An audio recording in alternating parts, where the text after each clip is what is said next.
আপনার সমস্যাটা কি বলুন তো মিস্টার ফারাবি? আমি গত 5 মিনিট ধরে আপনাকে একটা সিম্পল প্রশ্ন করেছি, আর আপনি আমার দিকে এমনভাবে তাকিয়ে আছেন যেন আমি ভিনগ্রহের কোনো প্রাণী, আর আমার কপাল থেকে দুটো অ্যান্টেনা বের হয়ে আছে। Hello mister Farabi, connection lost নাকি আপনার মাথার ভেতরে র্যাম ক্রস করেছে? মিটিংয়ের মাঝখানে এইভাবে স্পেস আউট হয়ে যাওয়ার কোনো মানে আছে? আমি কি ধরে নেব? আপনি আমার কথা শুনছিলেন না? না না ম্যাডাম, শুনছিলাম তো। শতভাগ মনোযোগ দিয়ে শুনছিলাম। আপনার কণ্ঠস্বর তো আর সাধারণ কণ্ঠ নয়, একেবারে Dolby atoms surround sound system. না শুনে উপায় আছে? তাহলে আমার প্রশ্নের উত্তর দিচ্ছেন না কেন? আমি জিজ্ঞেস করেছি আমাদের নতুন এনার্জি এক্স ড্রিঙ্কের ট্যাগলাইন কি হতে পারে, সে সম্পর্কে আপনার প্রাথমিক ধারণাটা কি? ও, ট্যাগলাইন। হ্যাঁ হ্যাঁ, অবশ্যই। আমার মাথায় তো আইডিয়ার বন্যা বয়ে যাচ্ছে ম্যাডাম, কিন্তু সমস্যা হলো আপনার দিকে তাকালে আমার মাথার সব আইডিয়া কর্পূরের মতো উবে যায়। আপনার চেহারায় এমন একটা মায়া আছে। থুক্কু, মায়া না মায়া না, মায়াঙ্ক চৌধুরী। না না, ধুর কি বলছি, মানে আপনার চেহারায় এমন একটা গাম্ভীর্য আছে যে আমার ক্রিয়েটিভিটিও ভয়ে লুকিয়ে পড়ে আর কি। আপনি কি আমার সাথে ফাজলামি করছেন মিস্টার ফারাবি? সি সি ম্যাডাম, আপনার সাথে ফাইজলামি করার দুঃসাহস আমার আছে নাকি?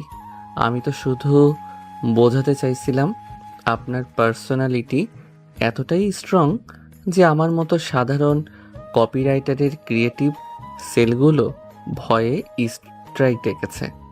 তারা বলছে আগে জীবন, পরে ট্যাগলাইন। আমার মনে হচ্ছে আপনার চাকরিটা এখন খুব বেশি ঝুঁকিতে আছে। জানি ম্যাডাম, আপনার মতো একজন বস থাকলে চাকরি তো সবসময় ঝুঁকিতে থাকবে। এই পেশাটা অনেকটা রোলার কোস্টার রাইডের মতো। কখন উপরে উঠবো আর কখন ধপাস করে নিচে পড়বো তার কোনো গ্যারান্টি নেই। তবে একটা কথা বলতেই হয় ম্যাডাম, আপনার এই পাওয়ার স্যুটটা কিন্তু দারুণ। আপনাকে দেখতে ঠিক হলিউডের কোনো সিনেমার ভিলেনের মতো লাগছে, যে কিনা শেষে নায়কের প্রেমে পড়ে যায়। Get out, just get out from my cabin now. বেচারা ফারাবি এক মুহূর্ত সেখানে দাঁড়াতে পারল না। সে জানে তার এক্স গার্লফ্রেন্ড নিঝুম যদি রেগে যায় তাহলে কি হবে তার সাথে, তা সে ভালো করে জানে। ঘটনার সূত্রপাত হয়েছিল আজ সকালে ক্রিয়েটিভ সলিউশন অ্যাডভার্টাইজিং এজেন্সির কনফারেন্স রুমে। অফিসের ক্রিয়েটিভ টিমের সবাই অধীর আগ্রহে অপেক্ষা করছে তাদের পুরনো ক্রিয়েটিভ হেড অবসরে যাওয়াই।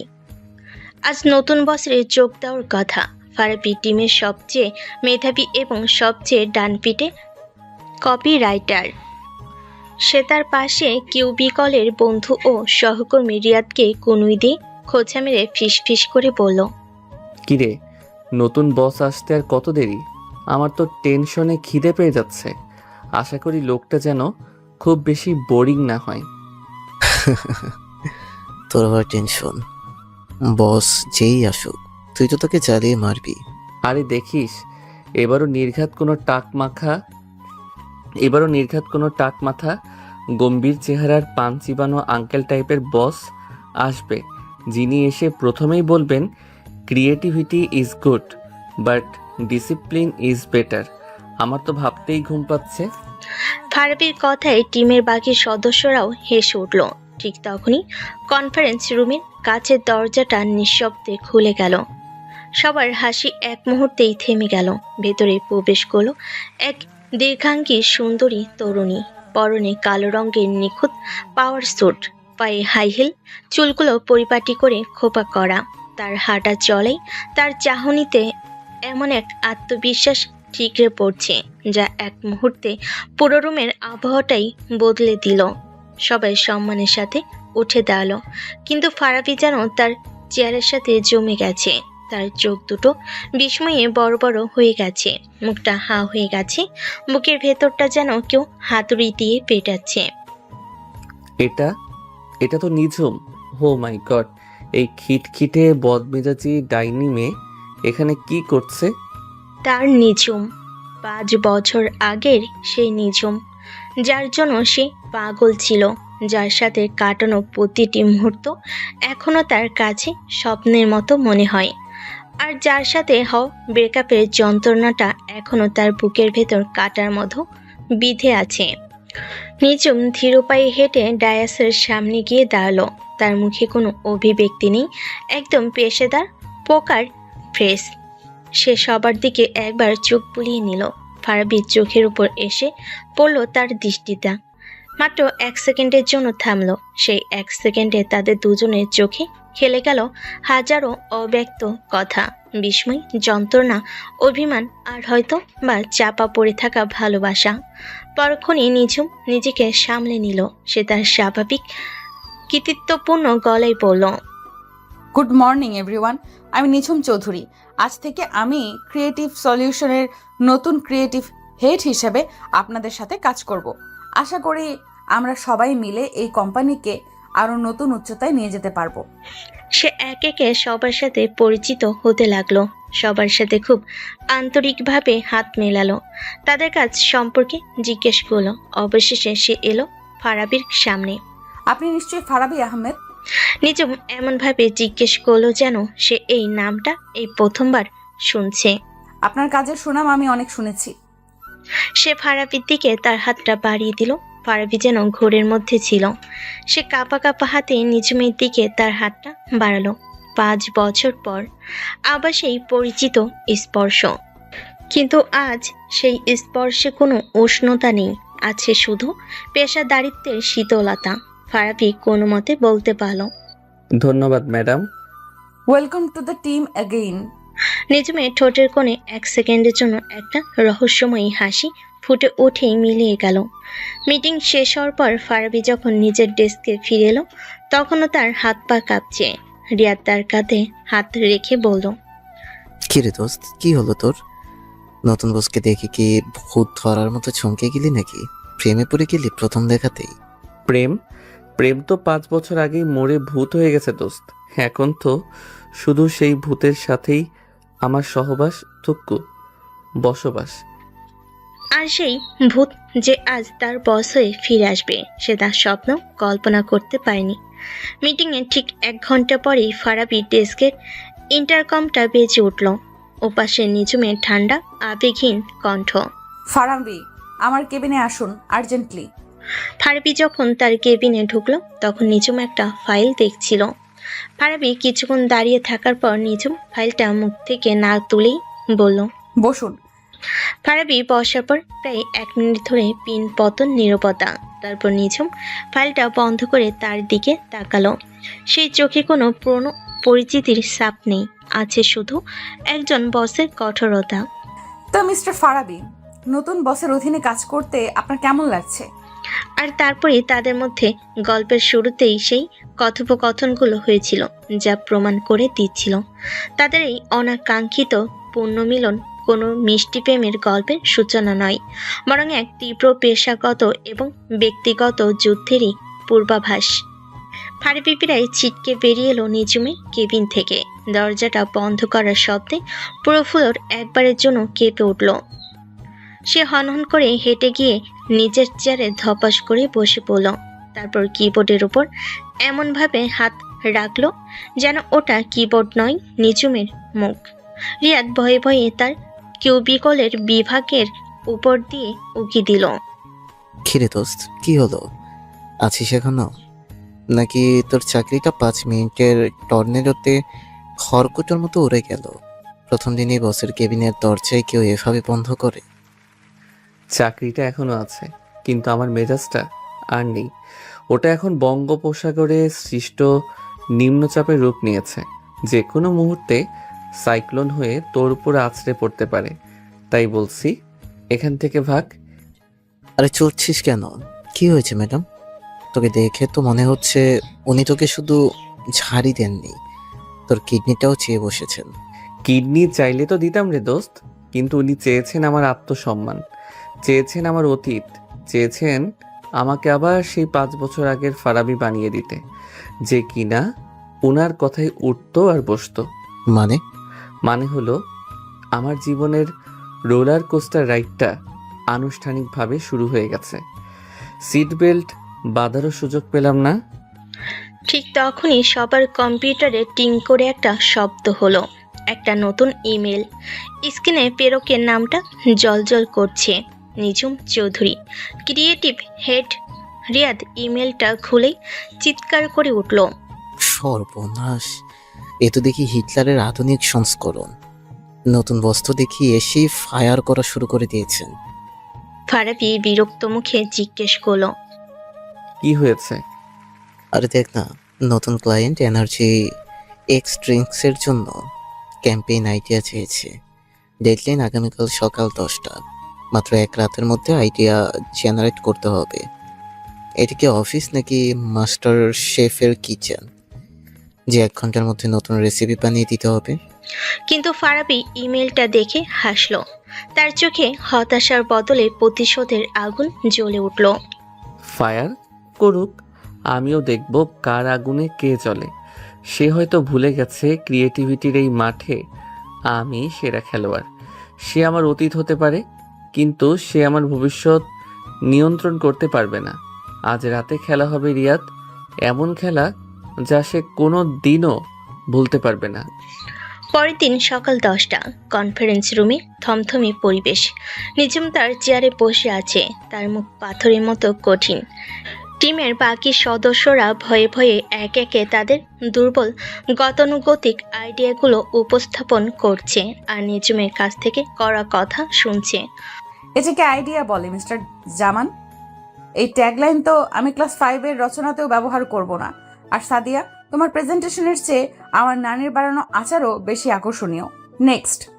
অবশেষে এলো ফারাবির পালা। সে খুব আত্মবিশ্বাসের সাথে উঠে দাঁড়ালো।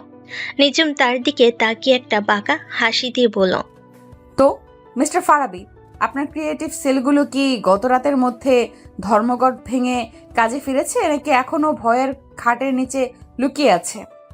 তার এই খোঁচাতে টিমের বাকি সদস্যরা মুখ চাউচাই করতে লাগলো, কিন্তু ফারাবি একটু দবল না।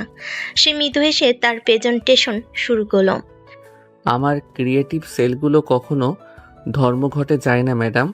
তারা শুধু সঠিক অনুপ্রেরণার জন্য অপেক্ষা করে। আর কাল রাতে আপনার ইমেইলটা আমার জন্য টনিকের মতো কাজ করেছে। তাই নাকি? তাহলে দেখা যাক আপনার টনিক কতটা কাজ করছে। আমার ক্যাম্পেইনের নাম হলো switch on your inner beast. এরপরে 10 মিনিট ধরে ফারাবি যা বলল তা ছিল এক কথাই বিদ্যুৎ চমকের মতো। সে কোনো স্লাইড ব্যবহার করলো না, কোনো নোট দেখলো না। সে শুধু তার কথা আর আবেগ দিয়ে পুরো রুমের পরিবেশটাই বদলে দিল। ফারাবি প্রশ্ন ছুড়ে দিল, আমরা কাকে টার্গেট করছি? শুধু সেই ছেলে মেয়েদের যারা সারা দিন জিমে গিয়ে ঘাম ঝরায়? না, আমরা টার্গেট করছি সেই ছেলেটাকে যে সারা দিন বসের ঝাড়ি খেয়ে লোকাল বাসে ঝুলে বাসায় ফেরে, কিন্তু রাতের বেলা সে তার গিটারটা হাতে নিয়ে হয়ে ওঠে একজন রকস্টার। আমরা টার্গেট করছি সেই মেয়েটাকে যে সারাদিন ক্লাসের বোরিং লেকচার শোনে, কিন্তু মধ্যরাতে সে একজন কোডার, একজন হ্যাকার, যে কিনা পুরো সিস্টেমকে নাড়িয়ে দিতে পারে। এনার্জি এক্স শুধু একটা এনার্জি ড্রিঙ্কস নয় ম্যাডাম, এটা হলো তাদের ভেতরে সেই ঘুমন্ত পশুটাকে, তাদের ভেতরে সেই বীজটাকে জাগিয়ে তোলার একটা সুইচ। তার কথা বলার ভঙ্গিতে, তার চোখের আগুনে সবাই যেন সম্মোহিত হয়ে গিয়েছিল। ফারাবি এক মুহূর্তের জন্য থামলো, পুরো রুমের উপর চোখ বুলিয়ে নিল। আর আমার ট্যাগলাইন এনার্জি এক্স, সাধারণের আড়ালে অসাধারণ তুমি। ফারাবির প্রেজেন্টেশন শেষ হওয়ার পর পুরো রুমে পিনপতন নীরবতা। টিমের সবাই মুগ্ধ, বিস্মিত। রিয়াদের চোখে মুখে গর্বের ছাপ। সে ফিস ফিস করে পাশের সহকর্মীকে বলল, একে বলে পাখির বাচ্চা। সবাই বুঝতে পারছিল এর চেয়ে ভালো আইডিয়া আর হতে পারে না। ফারাবি বিজয়ের হাসি হেসে নিঝুমের দিকে তাকালো। তার চাহনিতে ছিল স্পষ্ট চ্যালেঞ্জ। এবার বলো, এবার আমার আইডিয়াকে ফেলে দাও দেখি। কিন্তু নিঝুমের মুখ ছিল আগের মতোই ভাবলেশীন। সে কিছুক্ষণ চুপ করে থেকে কলমটা দিয়ে টেবিলে হালকা টোকা দিতে দিতে বলল, কনসেপ্টটা ইন্টারেস্টিং। বীজ বা পশুর রূপকটা খুব শক্তিশালী। তোমার কথা বলার ভঙ্গিটাও বেশ নাটকীয়, মানতেই হবে। সে এক মুহূর্তের জন্য থামলো, যেন কিছু একটা ভাবছে। তারপর ফারাবি চোখের দিকে তাকিয়ে সরাসরি বলল, তবে আইডিয়াটা মন্দ নয় ফারাবি, কিন্তু আমার কেন জানি মনে হচ্ছে এটা খুব বেশি প্রেডিক্টেবল। এই ধরনের হিডেন ট্যালেন্ট বা ডুয়াল পার্সোনালিটির কনসেপ্ট নিয়ে আগেও অনেক কাজ হয়েছে। সত্যি বলতে তোমার মতো একজন সিনিয়র কপিরাইটারের কাছ থেকে আমি আরো অনেক বেশি আউট অফ দ্য বক্স, আরো অরিজিনাল কিছু আশা করেছিলাম। এই কথাটা যেন একটা ঠান্ডা জলের স্রোতের মতো এসে লাগলো ফারাবির গায়ে। সে নিঝুমের দিকে তাকিয়ে রইল, যে আইডিয়াটা শুনে পুরো টিম মুগ্ধ, যেটাকে সে তার ক্যারিয়ারের অন্যতম সেরা কাজ বলে মনে করছে, সেটাকে নিঝুম এত সহজে এত তাচ্ছিলের সাথে প্রিডিক্টেবল বলে উড়িয়ে দিল। ফারাবি তার রাগটা সর্বোচ্চ চেষ্টা করে চেপে রেখে শান্ত গলায় জিজ্ঞেস করলো, আপনার ঠিক কোন জায়গাটা প্রেডিক্টেবল মনে হচ্ছে ম্যাডাম? আপনি যদি নির্দিষ্ট করে বলতেন তাহলে হয়তো আমি আমার ভুলটা বুঝতে পারতাম এবং সেটাকে উন্নত করার চেষ্টা করতে পারতাম। দেখো ফারাবি, আমি তোমার ভার্সিটির টিচার নই যে তোমাকে ধরে ধরে ভুল ধরিয়ে দেব, তোমার অ্যাসাইনমেন্টে লাল কালি দিয়ে দাগ দিয়ে দিব। আমি তোমার বস, আমার কাজ হলো তোমাকে গাইড করা, তোমাকে চ্যালেঞ্জ করা। আমি তোমাকে একটা ফিডব্যাক দিয়েছি, এখন সেটার উপরে কাজ করে আইডিয়াটাকে আরো উন্নত করার দায়িত্ব তোমার। তুমি আরেকটু ভাবো, তোমার মাথায় অনেক বুদ্ধি, তাই না? হয়তো এর চেয়েও ভালো কিছু তোমার মাথা থেকে বের হবে, নাকি আমি ভুল ভাবছি? শেষের প্রশ্নটা ছিল একেবারে সরাসরি তার অহংকারে আঘাত। নিঝুম আবার বলল, আর হ্যাঁ, আমি চাই আজ বিকেল 5টার মধ্যে তুমি 3টা নতুন এবং out of the box idea নিয়ে আমার কেবিনে আসবে। আশা করি এবার তুমি আমাকে হতাশ করবে না। নেক্সট।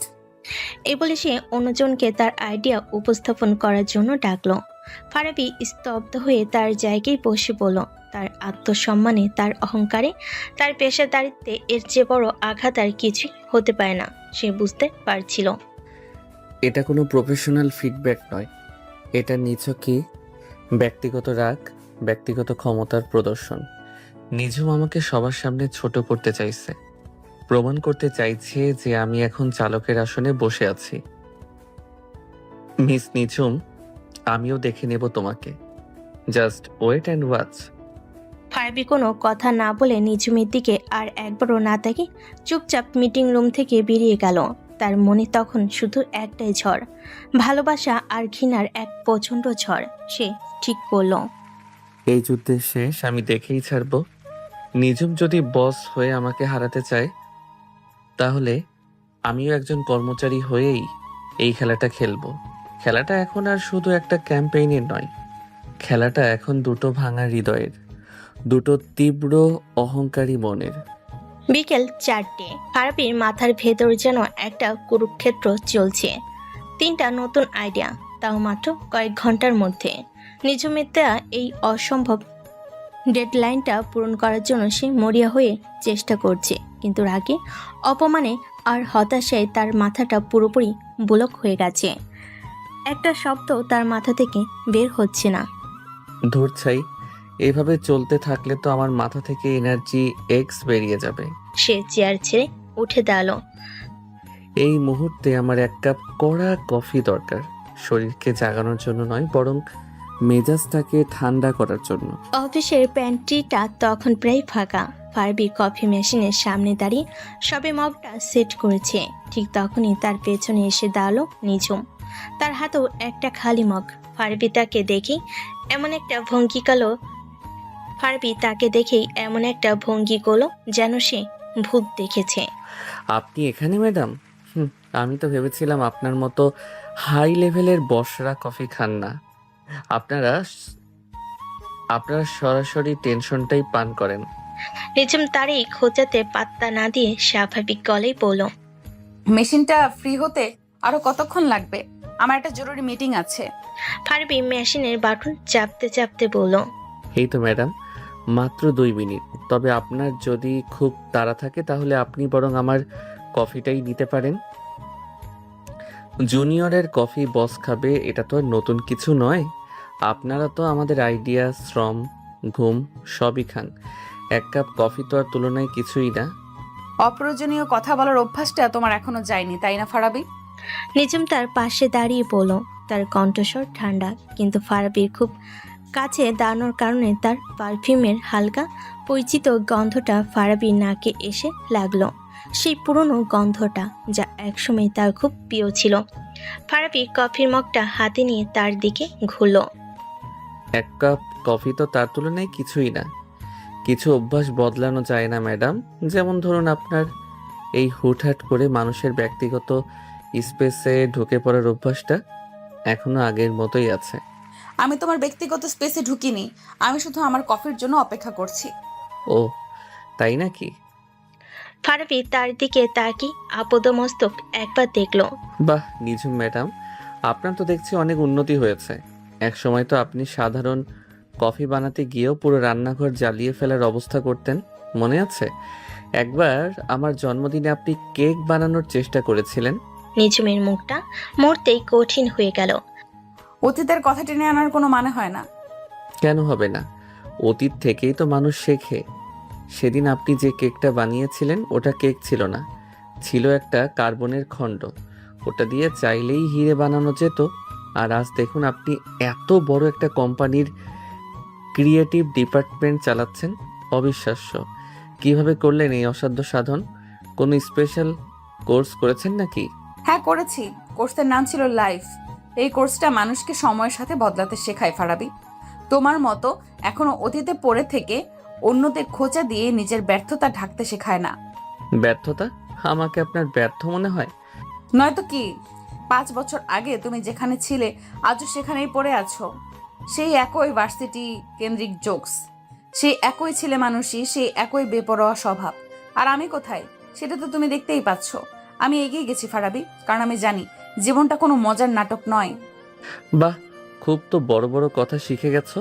কিন্তু এই বড় বড় কথাগুলো কি রাতে ঘুমানোর সময় তোমার কোনো কাজে আসে নিঝুম? নাকি তখনও সেই অতীতেই ফিরে যেতে হয়? সেই ছেলে মানুষগুলো, সেই বেপরোয়া স্বভাবের মানুষটাকেই মনে পড়ে? আমার কি মনে পড়ে আর কি পড়ে না সেটা নিয়ে তোমার ভাবতে হবে না। নিঝুম রেগে গিয়ে তার নিজের জন্য কফি বানাতে লাগলো। তুমি বরং তোমার ওই 3টা out of the box idea নিয়ে ভাবো, কারণ বিকেল 5টার পর তোমার ভাবার সময়টাও হয়তো আর থাকবে না। ফারাবি তার পাশে এসে ঝুঁকে ঠিক তার কানের কাছে মুখ নিয়ে এসে ফিস ফিস করে বলল। আপনি কি আমাকে চাকরি থেকে বের করে দেওয়ার হুমকি দিচ্ছেন ম্যাডাম? তার এই ঘনিষ্ঠতায় নিঝুমের শরীরটা মুহূর্তেই কেঁপে উঠল। সে কোনো মতে নিজেকে সামলে নিয়ে বলল। আমি হুমকি দেইনি ফারাবি, আমি শুধু আমার দায়িত্ব পালন করি। অযোগ্য কর্মচারীদের কোম্পানিতে রাখার কোনো মানেই হয় না। অযোগ্য? ঠিক আছে ম্যাডাম, দেখা যাবে কে যোগ্য আর কে অযোগ্য। বিকেল 5টায় আমার আইডিয়াগুলো আপনার টেবিলে থাকবে, কিন্তু আমার একটা শর্ত আছে। তোমার শর্ত শোনার জন্য আমি বাধ্য নই। শুনতে তো হবেই। আমার আইডিয়াগুলো যদি আপনার সকালের আইডিয়ার চেয়েও ভালো হয়, তাহলে কালকে আপনাকে পুরো টিমের সামনে, সবার সামনে বলতে হবে, Farabi you are a genius. পারবেন তো, নাকি আপনার বসগিরির ইগোতে লাগবে? এই সরাসরি চ্যালেঞ্জে নিঝুমের মুখটা লাল হয়ে গেল। সে ফারাবির চোখের দিকে তাকিয়ে দেখল, সেই চোখে আগুন জ্বলছে। ঠিক আছে, চ্যালেঞ্জ গ্রহণ করলাম, কিন্তু যদি তোমার আইডিয়াগুলো আমার পছন্দ না হয় তাহলে কাল থেকে তুমি আমার ব্যক্তিগত কফি বয় হিসেবে কাজ করবে। প্রতিদিন সকালে আমার জন্য কফি বানিয়ে আমার টেবিলে নিয়ে আসবে। রাজি? ডান। এই বলে ফারাবি তার কফির মগে একটা চুমুক দিল। উফ, কফিটা বড্ড তেতো, ঠিক আপনার মতো। এই বলে সে একটা চোখ টিপে সেখান থেকে বেরিয়ে গেল। নিঝুম একা পেন্ট্রিতে দাঁড়িয়ে রইল। তার হাত রাগে কাঁপছিল, কিন্তু রাগের আড়ালে তার বুকের ভেতরটা তোলপাড় করছিল অন্য কোনো এক অচেনা অনুভূতিতে। 5 বছর পর ফারাবির সাথে এই লড়াইটা, এই খুনসুটিটা তার কেন জানি খুব বেশি ভালো লাগছিল। পাগল একটা, একটুও বদলায়নি এখনো। বিকেল 4:55। ফারাবির ডেস্কটপের কোণায় সময়টা লাল রঙে জ্বলজ্বল করছে, যেন কাউন্টডাউন টাইমার। তার সামনে ছড়ানো ছিটানো অসংখ্য কাগজ, কয়েকটা খালি কফির কাপ আর একটা উপর হয়ে থাকা এনার্জি ড্রিঙ্কের ক্যান। গত 1 ঘন্টায় সে যা করেছে তাকে ঠিক কাজ বলা চলে না, বরং একটা ঘূর্ণিঝড়ের সাথে তুলনা করা যায়। নিজমের দেওয়া চ্যালেঞ্জটা তার জেদকে এমনভাবে উস্কে দিয়েছে যে তার মাথার ভেতর থেকে আইডিয়াগুলো যেন আগ্নেয়গিরির লাভার মতো বেরিয়ে আসছিল। রিয়াদ তার কিউবিকল থেকে গলা বাড়িয়ে বলল, রিয়াদ, ওই ফারাবি 5টা বাজতে আর 5 মিনিট। কিরে, কিছু হলো? নাকি আমাদের ভাবিজির জন্য কফি বানানোর প্র্যাকটিস শুরু করে দিয়েছিস? পারলে আমার জন্য 1 কাপ বানাস, চিনি ছাড়া। চুপ কর শালা। তোর ভাবি কফি খাবে কিনা সেটা পরের বিষয়। আগে তো তার মুখ দিয়ে জিনিয়াস শব্দটা বের করতেই হবে। আর 5 মিনিট নয়, আমার লাগবে আর মাত্র 1 মিনিট। সে দ্রুত 3টা সেরা আইডিয়া আলাদা করে সেগুলোর মূল পয়েন্টগুলো গুছিয়ে একটা ইমেলে টাইপ করলো। তারপর ঘড়িতে ঠিক 4:59:50 বাজতে সে সেন্ড বাটনে ক্লিক করলো। মেলটা নিজমের ইনবক্সে পৌঁছানোর সাথে সাথেই অফিসের দেওয়াল ঘড়িতে ঢং করে 5টার ঘন্টা বেজে উঠল। ফারাবি চেয়ারে হেলান দিয়ে 2 হাত মাথার পেছনে রেখে একটা বিজয়ী হাসি হাসল। বুম, খেলা শেষ, টাকা হজম, এখন শুধু পুরস্কার বিতরণের পালা। রিয়াদ অবাক হয়ে বলল, সত্যি সত্যি করে ফেলেছিস? মাত্র কয়েক ঘন্টায় 3টা নতুন আইডিয়া? তুই কি মানুষ নাকি ক্রিয়েটিভিটির কোনো চাইনিজ ভার্সন যে এত ফাস্ট করে? যখন আত্মসম্মানে লাগে তখন সাধারণ নোকিয়া ফোনও আইফোন 15 প্রো ম্যাক্স হয়ে যায় দোস্ত। আর আমি তো ফারাবি। ঠিক তখনই ফারাবির ডেস্কের ইন্টারকমটা কর্কশ শব্দে বেজে উঠল। ওপাশে নিজম শান্ত, নিয়ন্ত্রিত কণ্ঠ, যেন কিছুই হয়নি। ফারাবি, তোমার মেলটা আমি পেয়েছি। আইডিয়াগুলো নিয়ে আলোচনার জন্য এখনই আমার কেবিনে এসো। ফোনটা রেখে ফারাবি একটা ভাব নিয়ে তার শার্টের কলারটা ঠিক করলো। দেখলি, বস নিজেই ডেকে পাঠিয়েছেন। এবার শুধু ইউআরে জিনিয়াস ডায়লগটা শোনার অপেক্ষা। আমার জন্য হাততালি দেওয়ার প্রস্তুতি নে বন্ধু। ফারাবি নিজমের কেবিনে ঢোকার পর নিজম তাকে কোনো ভূমিকা ছাড়াই বসতে বলল। বসো। তার সামনে প্রিন্ট করা ফারাবির আইডিয়াগুলো রাখা। সে খুব মনোযোগ দিয়ে কাগজগুলোর উপরে চোখ বোলাচ্ছিল। তার মুখে কোনো অভিব্যক্তি নেই, যেন সে কোনো পরীক্ষার খাতা দেখছে। ফারাবি তার সামনের চেয়ারে বসে অপেক্ষা করতে লাগলো। তার হার্টবিটটা একটু একটু করে বাড়ছিল। সে যতই বাইরে থেকে আত্মবিশ্বাসী ভাব দেখাক না কেন, ভেতর ভেতরে সে জানতো নিজমের কাছ থেকে প্রশংসা আদায় করা মাউন্ট এভারেস্টের চড়ার চেয়েও কঠিন। প্রায় 5 মিনিট পাথরের মতো বসে থাকার পর নিঝুম মুখ তুলল। তার মুখটা এখনো পড়া যাচ্ছে না। আইডিয়াগুলো আমি পড়েছি ফারাবি, এবং এবং ফারাবির হার্টবিটটা যেন কয়েক সেকেন্ডের জন্য থমকে গিয়েছিল। আমি বেশ অবাক হয়েছি। আমি ভাবতেও পারিনি তুমি এত অল্প সময়ে এতগুলো ভিন্ন ধর্মী কনসেপ্ট নিয়ে ভাবতে পারবে। বিশেষ করে এই 3 নাম্বার আইডিয়াটা, দ্য সাইলেন্ট এনার্জি। এটা সত্যিই খুব ইন্টারেস্টিং কনসেপ্টটা, আমার ভালো লেগেছে। ফারাবির মুখটা উজ্জ্বল হয়ে উঠল। সে তার কানকে বিশ্বাস করতে পারছিল না নিজম তার প্রশংসা করছে। তাহলে ম্যাডাম, আমাদের বাজিটা, আমি কি আমার সেই কাঙ্ক্ষিত ডায়লগটা শুনতে পারি? ফারাবি, ইউআরে। নিজম তাকে মাঝপথে থামিয়ে দিয়ে বলল, কিন্তু আইডিয়া আর কনসেপ্ট এক জিনিস নয় ফারাবি। তোমার কনসেপ্টটা ভালো, কিন্তু সেটার কোনো শরীর নেই, কোনো আত্মা নেই। এর এক্সিকিউশন প্ল্যানটা খুব দুর্বল। আমাদের ক্লায়েন্ট শুধু স্বপ্ন দেখে না, তারা সেই স্বপ্নকে বাস্তবেও দেখতে চায়। তাই আমি চাই তুমি আজ রাতেই এই আইডিয়াটার উপরে একটা সম্পূর্ণ প্রেজেন্টেশন তৈরি করবে। কাল সকালে মিস্টার রজার্সের সাথে আমাদের একটা জরুরি মিটিং আছে। আমরা এই নতুন আইডিয়াটাই তাদের সামনে উপস্থাপন করব। কি বললেন? আজ রাতেই? ম্যাডাম, এখন বাজে 5:30। আপনি কি আমার সাথে মজা করছেন? একটা সম্পূর্ণ প্রেজেন্টেশন রিসার্চ আর মার্কেট অ্যানালাইসিস সহ তৈরি করতে অন্তত 8 থেকে 10 ঘন্টা সময় লাগবে। এটা কোনোভাবেই সম্ভব না। কেন সম্ভব না? নিজমের ঠোঁটের কোণে সেই পরিচিত বাঁকা হাসিটা আবার ফিরে এলো। আমার টিমের সেরা কর্মচারীর কাছে তো সময়ের কোনো অজুহাত থাকতে পারে না, তাই না ফারাবি? তুমি না কিছুক্ষণ আগেই বলেছিলে আত্মসম্মানে আঘাত লাগলে সাধারণ মানুষ হালক হয়ে যায়। নাকি তোমার সেই হাল খাওয়ার শক্তিটা মাত্র কয়েক ঘন্টাতেই ফুরিয়ে গেল? এটা হালকা হওয়ার প্রশ্ন নয় ম্যাডাম, এটা বাস্তবতার প্রশ্ন। তাহলে হয়তো আমারই তোমাকে চিনতে ভুল হয়েছে। নিঝুম উঠে দাঁড়িয়ে জানালার কাছে গেল। আমি ভেবেছিলাম তুমি চ্যালেঞ্জ নিতে ভালোবাসো। যাকগে, তুমি যদি না পারো তাহলে আমাকে পরিষ্কার করে বলে দাও, আমি অন্য কাউকে দিয়ে কাজটা করিয়ে নেব। সাদিয়া হয়তো পারবে, ওর কাজ করার স্পিড বেশ ভালো। এই কথাই ফারাবির জেটটা আবার আগ্নেয়গিরির মতো ফেটে পড়ল। অন্য কেউ তার আইডিয়া নিয়ে কাজ করবে, এটা সে কিছুতেই মেনে নিতে পারবে না। না, অন্য কাউকে লাগবে না, আমি করব, আজ রাতেই করব। আপনি কোনো চিন্তা করবেন না ম্যাডাম। কাল সকালের মিটিংয়ে আপনার হাতে একটা বিশ্বমানের প্রেজেন্টেশন থাকবে, এমন প্রেজেন্টেশন যা দেখে আপনি জিনিয়াস শব্দটা বলতে বাধ্য হবেন। গুড, আমি এটাই আশা করেছিলাম। তাহলে আর সময় নষ্ট না করে কাজে লেগে পড়ো। রাত 10টা। ক্রিয়েটিভ সলিউশনস এর বিশাল ফ্লোরটা ভূতের বাড়ির মতো অন্ধকার, নিস্তব্ধ। শুধু দুটো ডেস্কের আলো জ্বলছে, একটা নিঝুমের কাছে কেবিনের ভিতর, আরেকটা বাইরে ফারাবির ডেস্কে। দূর চাই, এই ডেটাটা মিলছে না কেন? ফারাবি বিরক্ত হয়ে বিড়বিড় করলো, তার চোখ দুটো জ্বালা করছে, মাথাটা হ্যাং হয়ে আছে। কাজের চাপে পরিবেশটা এতটাই থমথমে যে কিবোর্ডের টাইপিংয়ের শব্দ খুব জোরে শোনাচ্ছে। হঠাৎ করে সেই নিস্তব্ধতা ভেঙে দিয়ে ফারাবির পকেটে থাকা ফোনটা তীব্র স্বরে বেজে উঠল। রিংটং হিসাবে বাজছে অর্ণবের গাওয়া সেই পুরনো গান। অর্ণবের গাওয়া সেই পুরনো পরিচিত গানটা। হারিয়ে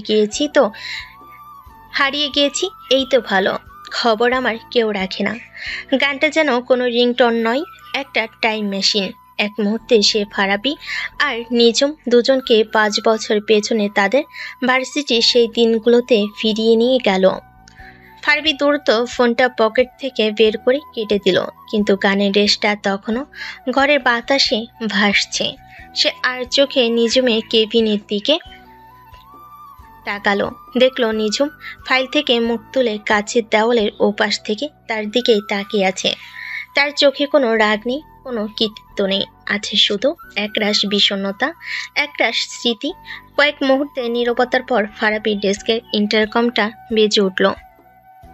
ওপাশে নিঝুমের কণ্ঠ, তবে এবার আর আগের মতো কঠোর নয়, কিছুটা নরম, কিছুটা ভেজা। জি ম্যাডাম। ফারাবি, তোমার ফোনের রিংটোনটা এখনো এটাই আছে? হ্যাঁ। কেন? বদলাতে ইচ্ছে করেনি কখনো। আবারও কয়েক সেকেন্ডের নীরবতা। ফারাবি শুনতে পাচ্ছিল ফোনের ওপাশে নিঝুম একটা দীর্ঘশ্বাস ফেলো। গানটা বেশ বিরক্তিকর, অফিসের পরিবেশের সাথে ঠিক যায় না। এটা বদলে ফেললে ভালো হয়, এটা আমার আদেশ। ফারাবি তার ফোনের স্ক্রিনের দিকে তাকালো, যেখানে এখনো নিঝুমের সাথে তার পুরনো একটা হাসি মুখের ছবি ওয়েলপেপার হিসেবে দেওয়া আছে। সে মুচকি হাসলো। কিছু আদেশ মানা যায় না ম্যাডাম, কারণ কিছু জিনিস বদলানো যায় না, চাইলেও না। এই একটি লাইনে তাদের দুজনের মধ্যকার সমস্ত পেশাদারিত্বের দেওয়াল যেন এক মুহূর্তের জন্য ভেঙে পড়ল। তারা আবার ফিরে গেল সেই 5 বছর আগে। ফারাবি আর নিঝুম, যাদের মাঝে কোনো বস ছিল না, কোনো কর্মচারী ছিল না, শুধু ভালোবাসা আর একরাশ স্বপ্ন। পরের দিন সকাল। ফারাবি প্রায় সারা রাত জেগে প্রেজেন্টেশনটা তৈরি করেছে। তার চোখ দুটো টকটকে লাল, কিন্তু মুখে এক ধরনের জেদি আত্মবিশ্বাস। সে জানে সে তার সেরা কাজটা করেছে। নিঝুম চাইলেও এবার আর তার কাজে খুঁত ধরতে পারবে না। ক্লায়েন্ট মিটিংয়ের ঠিক 10 মিনিট আগে নিঝুম তার কেবিনে ডেকে পাঠালো। নিঝুম তার দিকে না তাকিয়ে জিজ্ঞেস করলো। তার মনোযোগ তখন ল্যাপটপের স্ক্রিনে। একদম রেডি ম্যাডাম। ফারাবি পেন ড্রাইভটা টেবিলের উপর রেখে বলল, শুধু আপনার একবার চোখ বুলিয়ে নেওয়ার অপেক্ষা। আশা করি এবার আর আইডিয়াটা আপনার কাছে প্রেডিক্টেবল মনে হবে না। নিঝুম পেন ড্রাইভটা কানেক্ট করে প্রেজেন্টেশন খুলল। সে যত স্লাইডগুলো দেখতে লাগলো, তার মুখের অভিব্যক্তি ততই বদলাতে লাগলো। তার কুচকানো ভুরু ধীরে ধীরে স্বাভাবিক হয়ে এলো, চোখের কঠোর দৃষ্টিটা কোমল হলো। ফারাবি তার কাজ দিয়ে নিঝুমকে আবারও অবাক করে দিয়েছে। সে শুধু আইডিয়াটাকে উন্নতই করেনি, সাথে market research, target audience analysis এবং ডিজিটাল মিডিয়া প্ল্যানিংগুলো যোগ করেছে। প্রেজেন্টেশনটা দেখা শেষ করে নিজুম কিছুক্ষণ চুপ করে রইল। কি হলো ম্যাডাম, এবারও কি কোনো সমস্যা খুঁজে পেয়েছেন, নাকি জিনিয়াস শব্দটা আপনার মুখ দিয়ে বের হতে চাইছে না? Presentation ready? কাজটা ভালো হয়েছে ফারাবি, সত্যিই খুব ভালো হয়েছে। তোমার রিসার্চ প্রশংসার যোগ্য। আমি যা চেয়েছিলাম তুমি তার চেয়েও বেশি করেছো। এই অপ্রত্যাশিত প্রশংসায় ফারাবি কিছুটা অবাক হলো, কিন্তু তার জেদটা কমলো না। তাহলে আমাদের বাজিটা? আপনি কি এখন সবার সামনে? মিটিংটা শেষ হোক, তারপর দেখা যাবে। এখন চলো, মিস্টার রজার্স আমাদের জন্য অপেক্ষা করছেন। কনফারেন্স রুমে থমথমে পরিবেশ। এনার্জি এক্স এর সিও মিস্টার রজার্স একজন 50 ঊর্ধ্ব রাশভারী আমেরিকান। তার সামনে ভালো আইডিয়া উপস্থাপন করা আর বাঘের খাঁচায় ঢুকে তাকে নাচ শেখানো একই জিনিস। প্রথমে নিজুম ক্যাম্পেইনের প্রেক্ষাপটটা তুলে ধরলো, তারপর সে ফারাবিকে প্রেজেন্টেশন দেওয়ার জন্য ডাকলো। ফারাবি তার স্বভাবসুলভ ভঙ্গিতে অসাধারণ বাচনভঙ্গি আর আত্মবিশ্বাস দিয়ে প্রেজেন্টেশনটা শুরু করলো। দ্য সাইলেন্ট এজেন্সির কনসেপ্টটা মিস্টার রজার্সের বেশ পছন্দ হলো। তিনি কয়েকবার মাথা নেড়ে সায়ও দিলেন। ফারাবি যখন ভাবছে সে প্রায় জিতে গেছে, ঠিক তখনই মিস্টার রজার্স মিটিং থামিয়ে দিয়ে বললেন, হোল্ড ওয়ান ইয়াং ম্যান, আইডিয়াটা আমার ভালো লেগেছে। ইটস ফ্রেশ, ইটস পাওয়ারফুল, কিন্তু আমার একটা প্রশ্ন আছে। Sure sir. আমাদের মূল প্রতিযোগী লাইট স্পিড ডেন্স, তারা তাদের বিজ্ঞাপনে এক্সট্রিম স্পোর্টস যেমন মাউন্টেন ক্লাইম্বিং, সার্ফিং এগুলো দেখায়। তাদের ট্যাগলাইন হলো আনলিশ দ্য পাওয়ার, আর তুমি বলছো তোমরা সাধারণ মানুষের ভেতরের শক্তিকে দেখাবে। আমার ভয় হচ্ছে তোমাদের এই সাইলেন্ট কনস্পেক্টরটা তাদের আউল ক্যাম্পেইনের সামনে স্ল্যান হয়ে যাবে না তো? মানুষ কি তাকে দুর্বলতা ভাববে? এই অপ্রত্যাশিত প্রশ্নে ফারাবি কিছুটা থমকে গেল। সে এই দিকটা নিয়ে ভাবিনি। সে কিছু একটা উত্তর দেওয়ার জন্য মনে মনে শব্দ হাতড়াচ্ছিল। আমি কি উত্তরটা দিতে পারি স্যার? হঠাৎ করেই নিজমের শান্ত আত্মবিশ্বাসী কণ্ঠস্বর শোনা গেল। মিস্টার রজার্স তার দিকে তাকাতে এসে বলতে শুরু করলো, আপনি খুব গুরুত্বপূর্ণ একটা পয়েন্ট তুলে ধরেছেন স্যার। এটা সত্যি যে লাইট স্পিড পাওয়ার বা শক্তিকে খুব আক্ষরিক অর্থে দেখায়, কিন্তু আমরা মনে করি একবিংশ শতাব্দীতে শক্তির সংজ্ঞা বদলে গেছে। আজকের যুগে একজন পর্বতারোহীর চেয়ে একজন কোডারের শক্তি কোনো অংশে কম নয়, যে কিনা তার মেধা দিয়ে পুরো পৃথিবীকে বদলে দিতে পারে। একজন দৌড়বিদের চেয়ে একজন আর্টিস্টের শক্তি কম নয়, যে কিনা তার শিল্প দিয়ে সমাজে বিপ্লব ঘটাতে পারে। সে ফারাবির দিকে এক পলক তাকিয়ে আবার বলতে শুরু করলো, ফারাবি এই সাইলেন্ট এনার্জি কনসেপ্টটা আসলে দুর্বলতার কথা বলছে না স্যার, এটা বলছে ভেতরের শক্তির কথা। সেই শক্তি যা বাহির থেকে দেখা যায় না, কিন্তু যা দিয়ে অসম্ভবকে সম্ভব করা যায়। লাইট স্পিড আপনাকে পাহাড়ের চূড়ায় ওঠার শক্তি দিবে, আর আমাদের এনার্জি এক্স আপনাকে আপনার নিজের জীবনের চূড়ায় ওঠার সাহস দেবে। এখন সিদ্ধান্ত আপনার। আপনি কি শুধু শারীরিক শক্তি বিক্রি করতে চান, নাকি মানুষের স্বপ্নকে উস্কে দিতে চান? নিজমের এই অসাধারণ যুক্তি, তার কথা বলার ভঙ্গি, তার আত্মবিশ্বাস, সবকিছু মিলে মিস্টার রজার্সের মুখটা উজ্জ্বল হয়ে উঠল। তিনি হাততালি দিয়ে উঠলেন, brilliant miss Chowdhury, you are absolutely brilliant. আমি ঠিক এই ধরনের চিন্তাভাবনাই খুঁজছিলাম। ফারাবির আইডিয়া আর আপনার দর্শন, এই দুটো মিলে একটা অগ্রতিরোধ্য ক্যাম্পেইন তৈরি হবে। Congratulation creative solution, we are happy to work with you. Meeting শেষ হলো। ক্লায়েন্ট খুশি মনে বেরিয়ে গেল। পুরো টিম আনন্দে ফেটে পড়ল। সবাই নিজুম আর ফারাবিকে অভিনন্দন জানাতে লাগলো। সবাই চলে যাওয়ার পর কনফারেন্স রুমে শুধু রয়ে গেল ফারাবি আর নিজুম। ফারাবি কোনো কথা না বলে চুপচাপ দাঁড়িয়েছিল। তার ইগো হয়তো তাকে নিজুমের প্রশংসা করতে বাধা দিচ্ছিল, কিন্তু তার মনটা আজ নিজুমের প্রতি এক নতুন শ্রদ্ধায় ভরে গিয়েছিল। সে আজ নতুন করে নিজুমকে চিনেছে। সে শুধু তার এক্স গার্লফ্রেন্ড নয়, সে একজন অসাধারণ পেশাদার, একজন জিনিয়াস। নিজুম তার ফাইলপত্র গোছাতে গোছাতে জিজ্ঞেস করলো, কি হলো, এখনো দাঁড়িয়ে আছো কেন? কিছু না, শুধু ভাবছিলাম আপনি যদি ক্রিয়েটিভ হেড না হয়ে উকিল হতেন তাহলে হয়তো দেশের সেরা আইনজীবী হতেন। যেভাবে কথা দিয়ে আপনি পুরো কেস ঘুরিয়ে দিলেন, অবিশ্বাস্য। এই প্রথম ফারাবির মুখ থেকে কোনো উইটি রিমার্ক নয়, বরং জেনুইন প্রশংসা শুনলো নিজুম। তার খুব ভালো লাগলো। ফারাবি আবার জিজ্ঞেস করলো, আর আমাদের বাজিটা, আপনি কিন্তু এখনো আমাকে জিনিয়াস বলেননি। নিজুম তার দিকে ফিরে একটা মিষ্টি হাসি হাসলো। তুমি কি সত্যিই চাও আমি ওটা বলি? অবশ্যই। ঠিক আছে।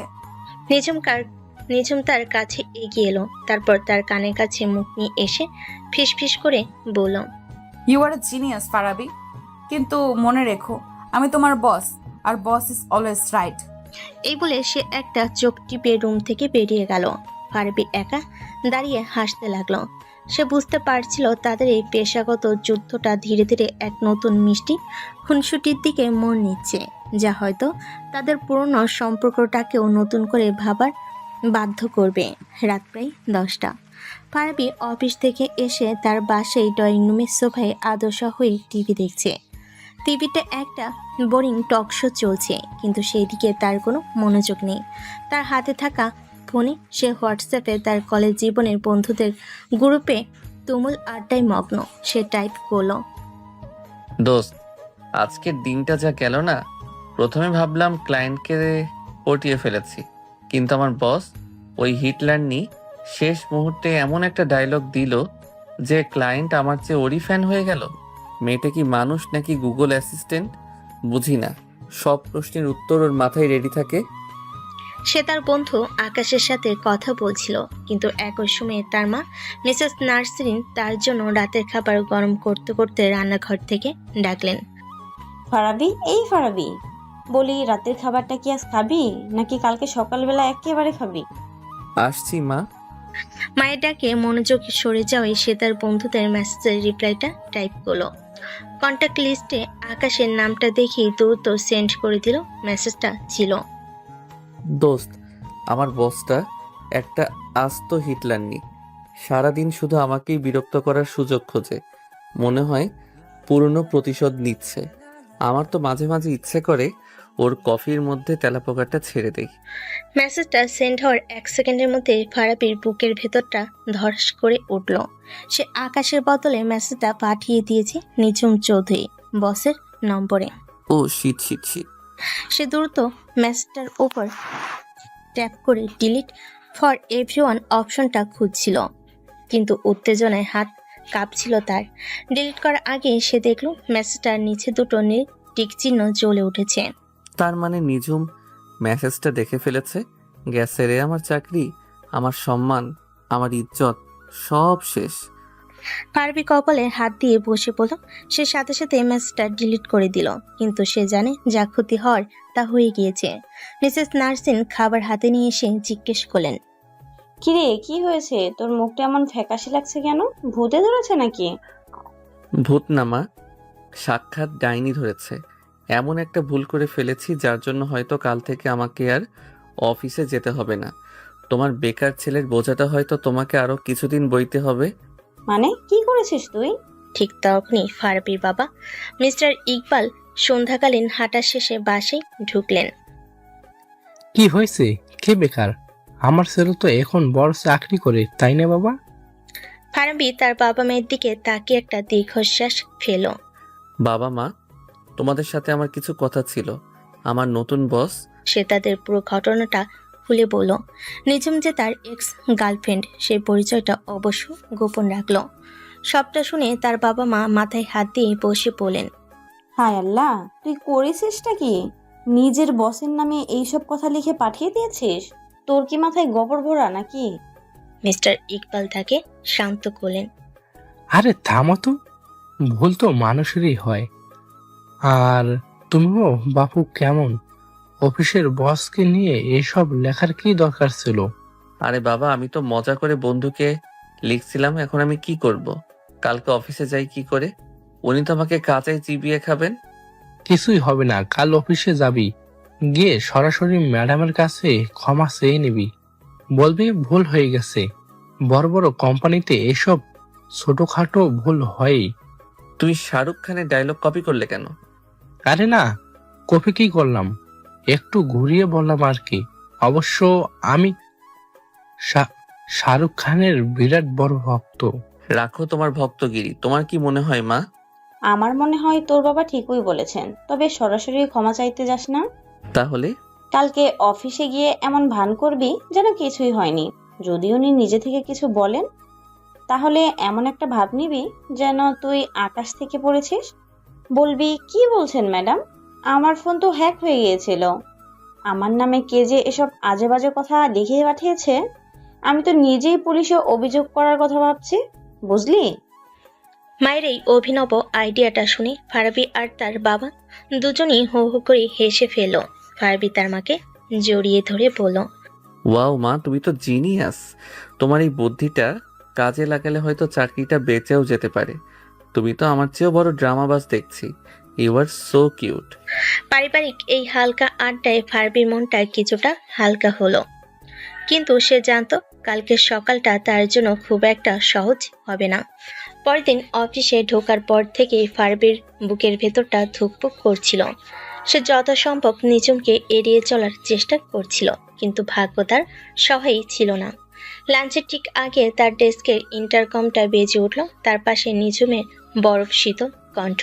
ফারাবি, আমার কেবিনে এসো, তোমার সাথে আমার কিছু ব্যক্তিগত কথা আছে। ফারাবি একটা ঢোক গিলে কেবিনের দিকে এগিয়ে গেল।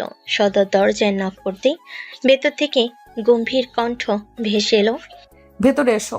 ফারাবি ভেতরে ঢুকে দেখলো নিঝুম তার দিকেই তাকিয়ে আছে। তার চোখে কোনো রাগ নেই, আছে শুধু একরাশ প্রশ্ন আর কৃতিত্ব। বসো। ফারাবি বসার পর নিঝুম তার দিকে ঝুঁকে এসে শান্ত কিন্তু ধারালো গলায় জিজ্ঞেস করলো, তো মিস্টার ফারাবি, তোমার নাকি তোমার বসকে নিয়ে কোনো গুরুতর সমস্যা আছে? তুমি নাকি তার কফিতে তেলাপোকা মেশানোর কথাও ভাবছো? ফারাবি তার মায়ের শেখানো প্ল্যান অনুযায়ী একেবারে মাসুম একটা মুখ তৈরি করলো। তার চোখে মুখের রাজ্যে বিস্ময়। কি কি বলছেন এসব ম্যাডাম? আমি আপনার নামে তেলাপোকা? আমার বস তো পৃথিবীর সেরা বস। আপনার মতো সাপোর্টিভ, আপনার মতো ইন্টেলিজেন্ট বস পাওয়া তো ভাগ্যের ব্যাপার। আমি কেন আপনার নামে এসব বলতে যাব? নিশ্চয়ই কোনো ভুল হচ্ছে। ভুল হচ্ছে? তাহলে গতকাল রাত 10:15 তোমার নাম্বার থেকে আমার হোয়াটসঅ্যাপে যে মেসেজটা এসেছিল, ওটা কি মঙ্গল গ্রহ থেকে কোনো এলিয়েন পাঠিয়েছিল? গতকাল রাত 10:15? ম্যাডাম, গতকাল রাতে তো আমার ফোনটা আমার কাছেই ছিল না। আমার ছোট ভাই গেম খেলতে গিয়ে ফোনটা নিয়ে এমনভাবে পাসওয়ার্ড চেঞ্জ করে দিয়েছে যে আমি নিজেই ফোনটা খুলতে পারছিলাম না। আজ সকালে দোকানে গিয়ে ঠিক করিয়ে আনলাম। হায় আল্লাহ, তার মানে আমার ভাইটাই কি এই কাজটা করলো? ও তো একটা আস্ত শয়তান। দাঁড়ান, আমি আজকেই বাড়ি গিয়ে ওর পিঠের চামড়া তুলে নেব। নিঝুম তার দিকে তাকিয়ে একটা বাঁকা হাসি হাসলো। ফারাবির এই নিখুঁত অভিনয় দেখে নিঝুম কয়েক মুহূর্তের জন্য সত্যি বিভ্রান্ত হয়ে গেল, কিন্তু পরক্ষণেই সে নিজেকে সামলে নিল। সে জানে ফারাবি কতটা পাকা অভিনেতা। তাই নাকি?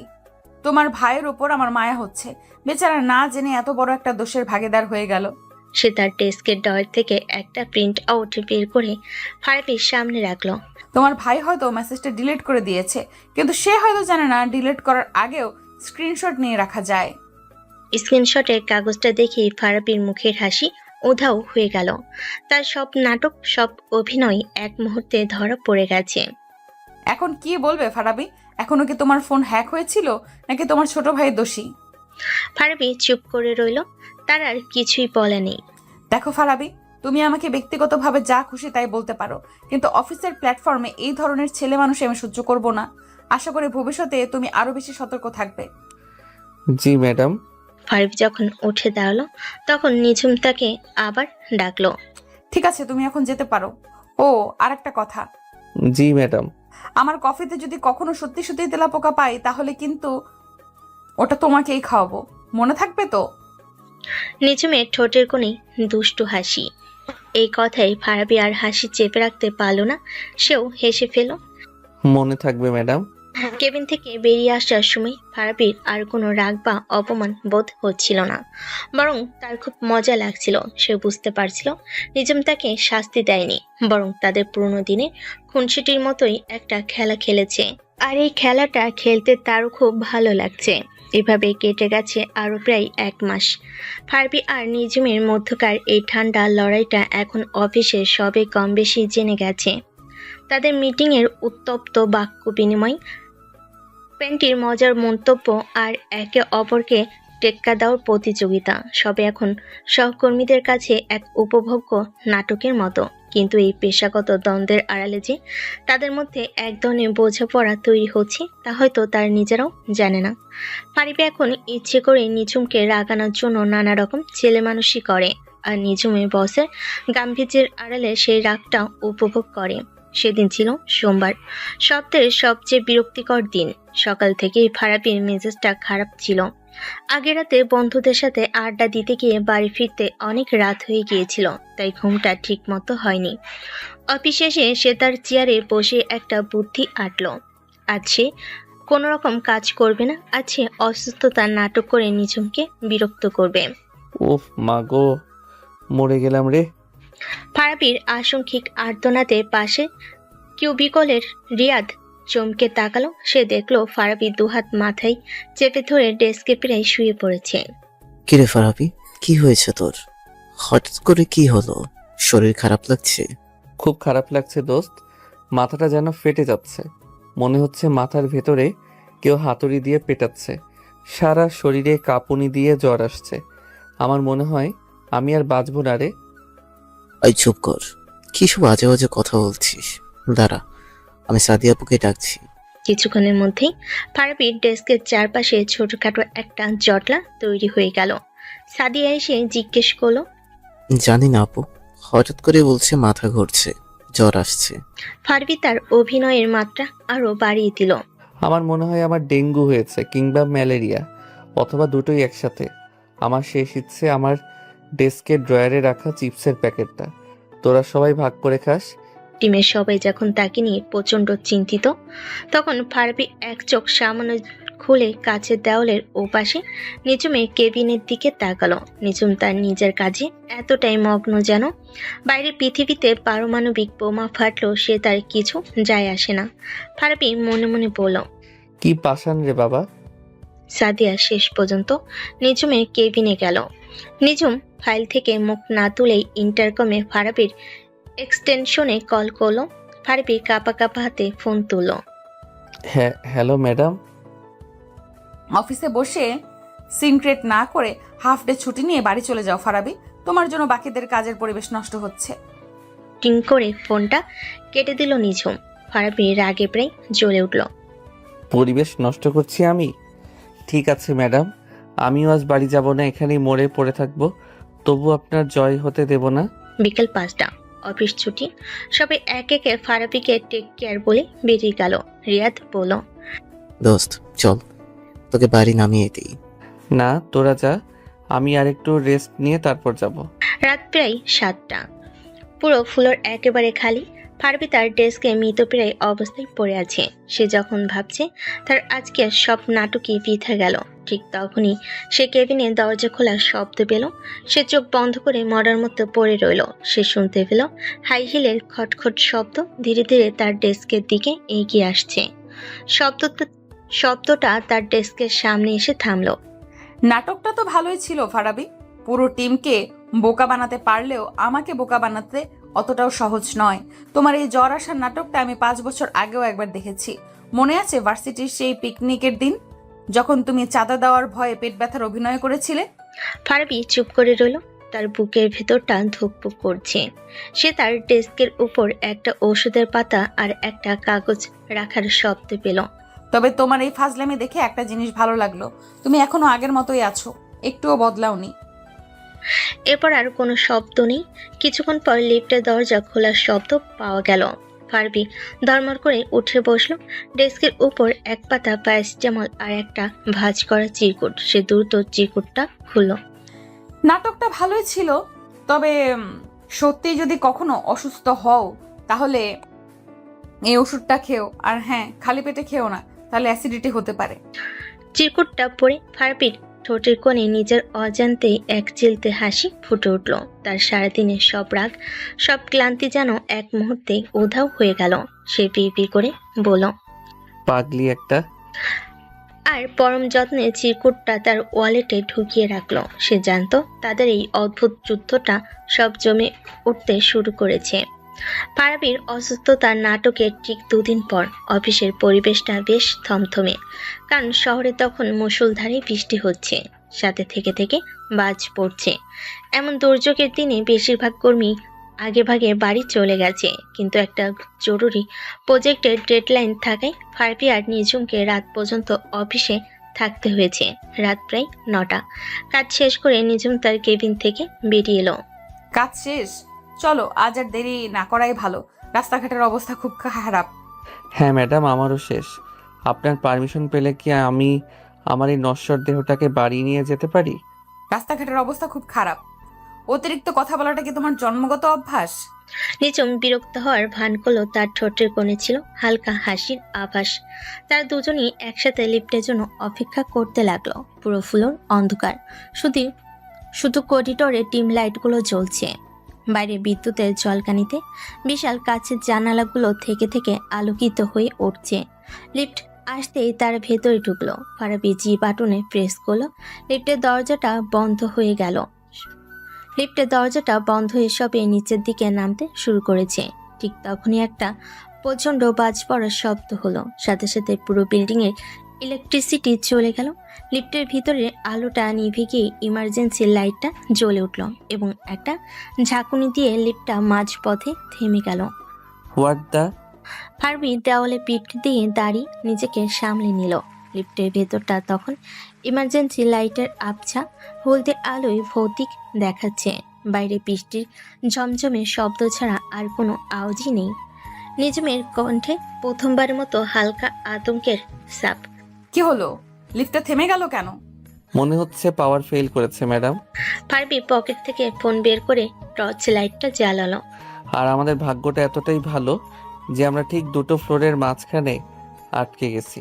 Wow, what N adventure.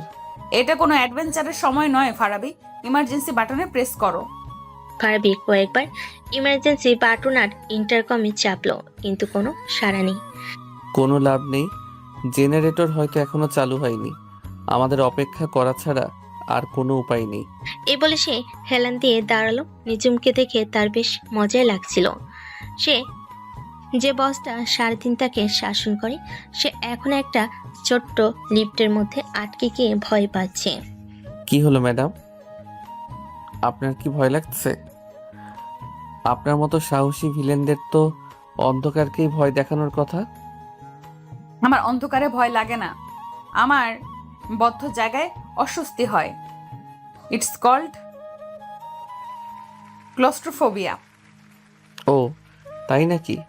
তাহলে তো ব্যাপারটা সিরিয়াস। আচ্ছা, চিন্তা করবেন না, আমি তো আছি, আপনার সুপারহিরো। যদিও আমার কাছে কোনো স্পেশাল পাওয়ার নেই, শুধু আজে বাজে কথা বলা ছাড়া। তার এই কথায় নিজুমের মুখে হালকা হাসি ফুটে উঠল। পরিবেশটা কিছুটা সহজ করার জন্য ফারাবি বলতে লাগলো, আচ্ছা ম্যাডাম, চলুন একটা খেলা খেলি। যেহেতু আমাদের হাতে এখন অফুরন্ত সময়, চলুন ট্রুথ অর ডেয়ার খেলি। এখন খেলা করার মতো মানসিকতা আমার নেই। আরে খেলতে তো হবেই, না হলে আপনার ভয় আরো বাড়বে। ঠিক আছে, ডেয়ার তো আর এখানে সম্ভব না, তাই শুধু ট্রুথ।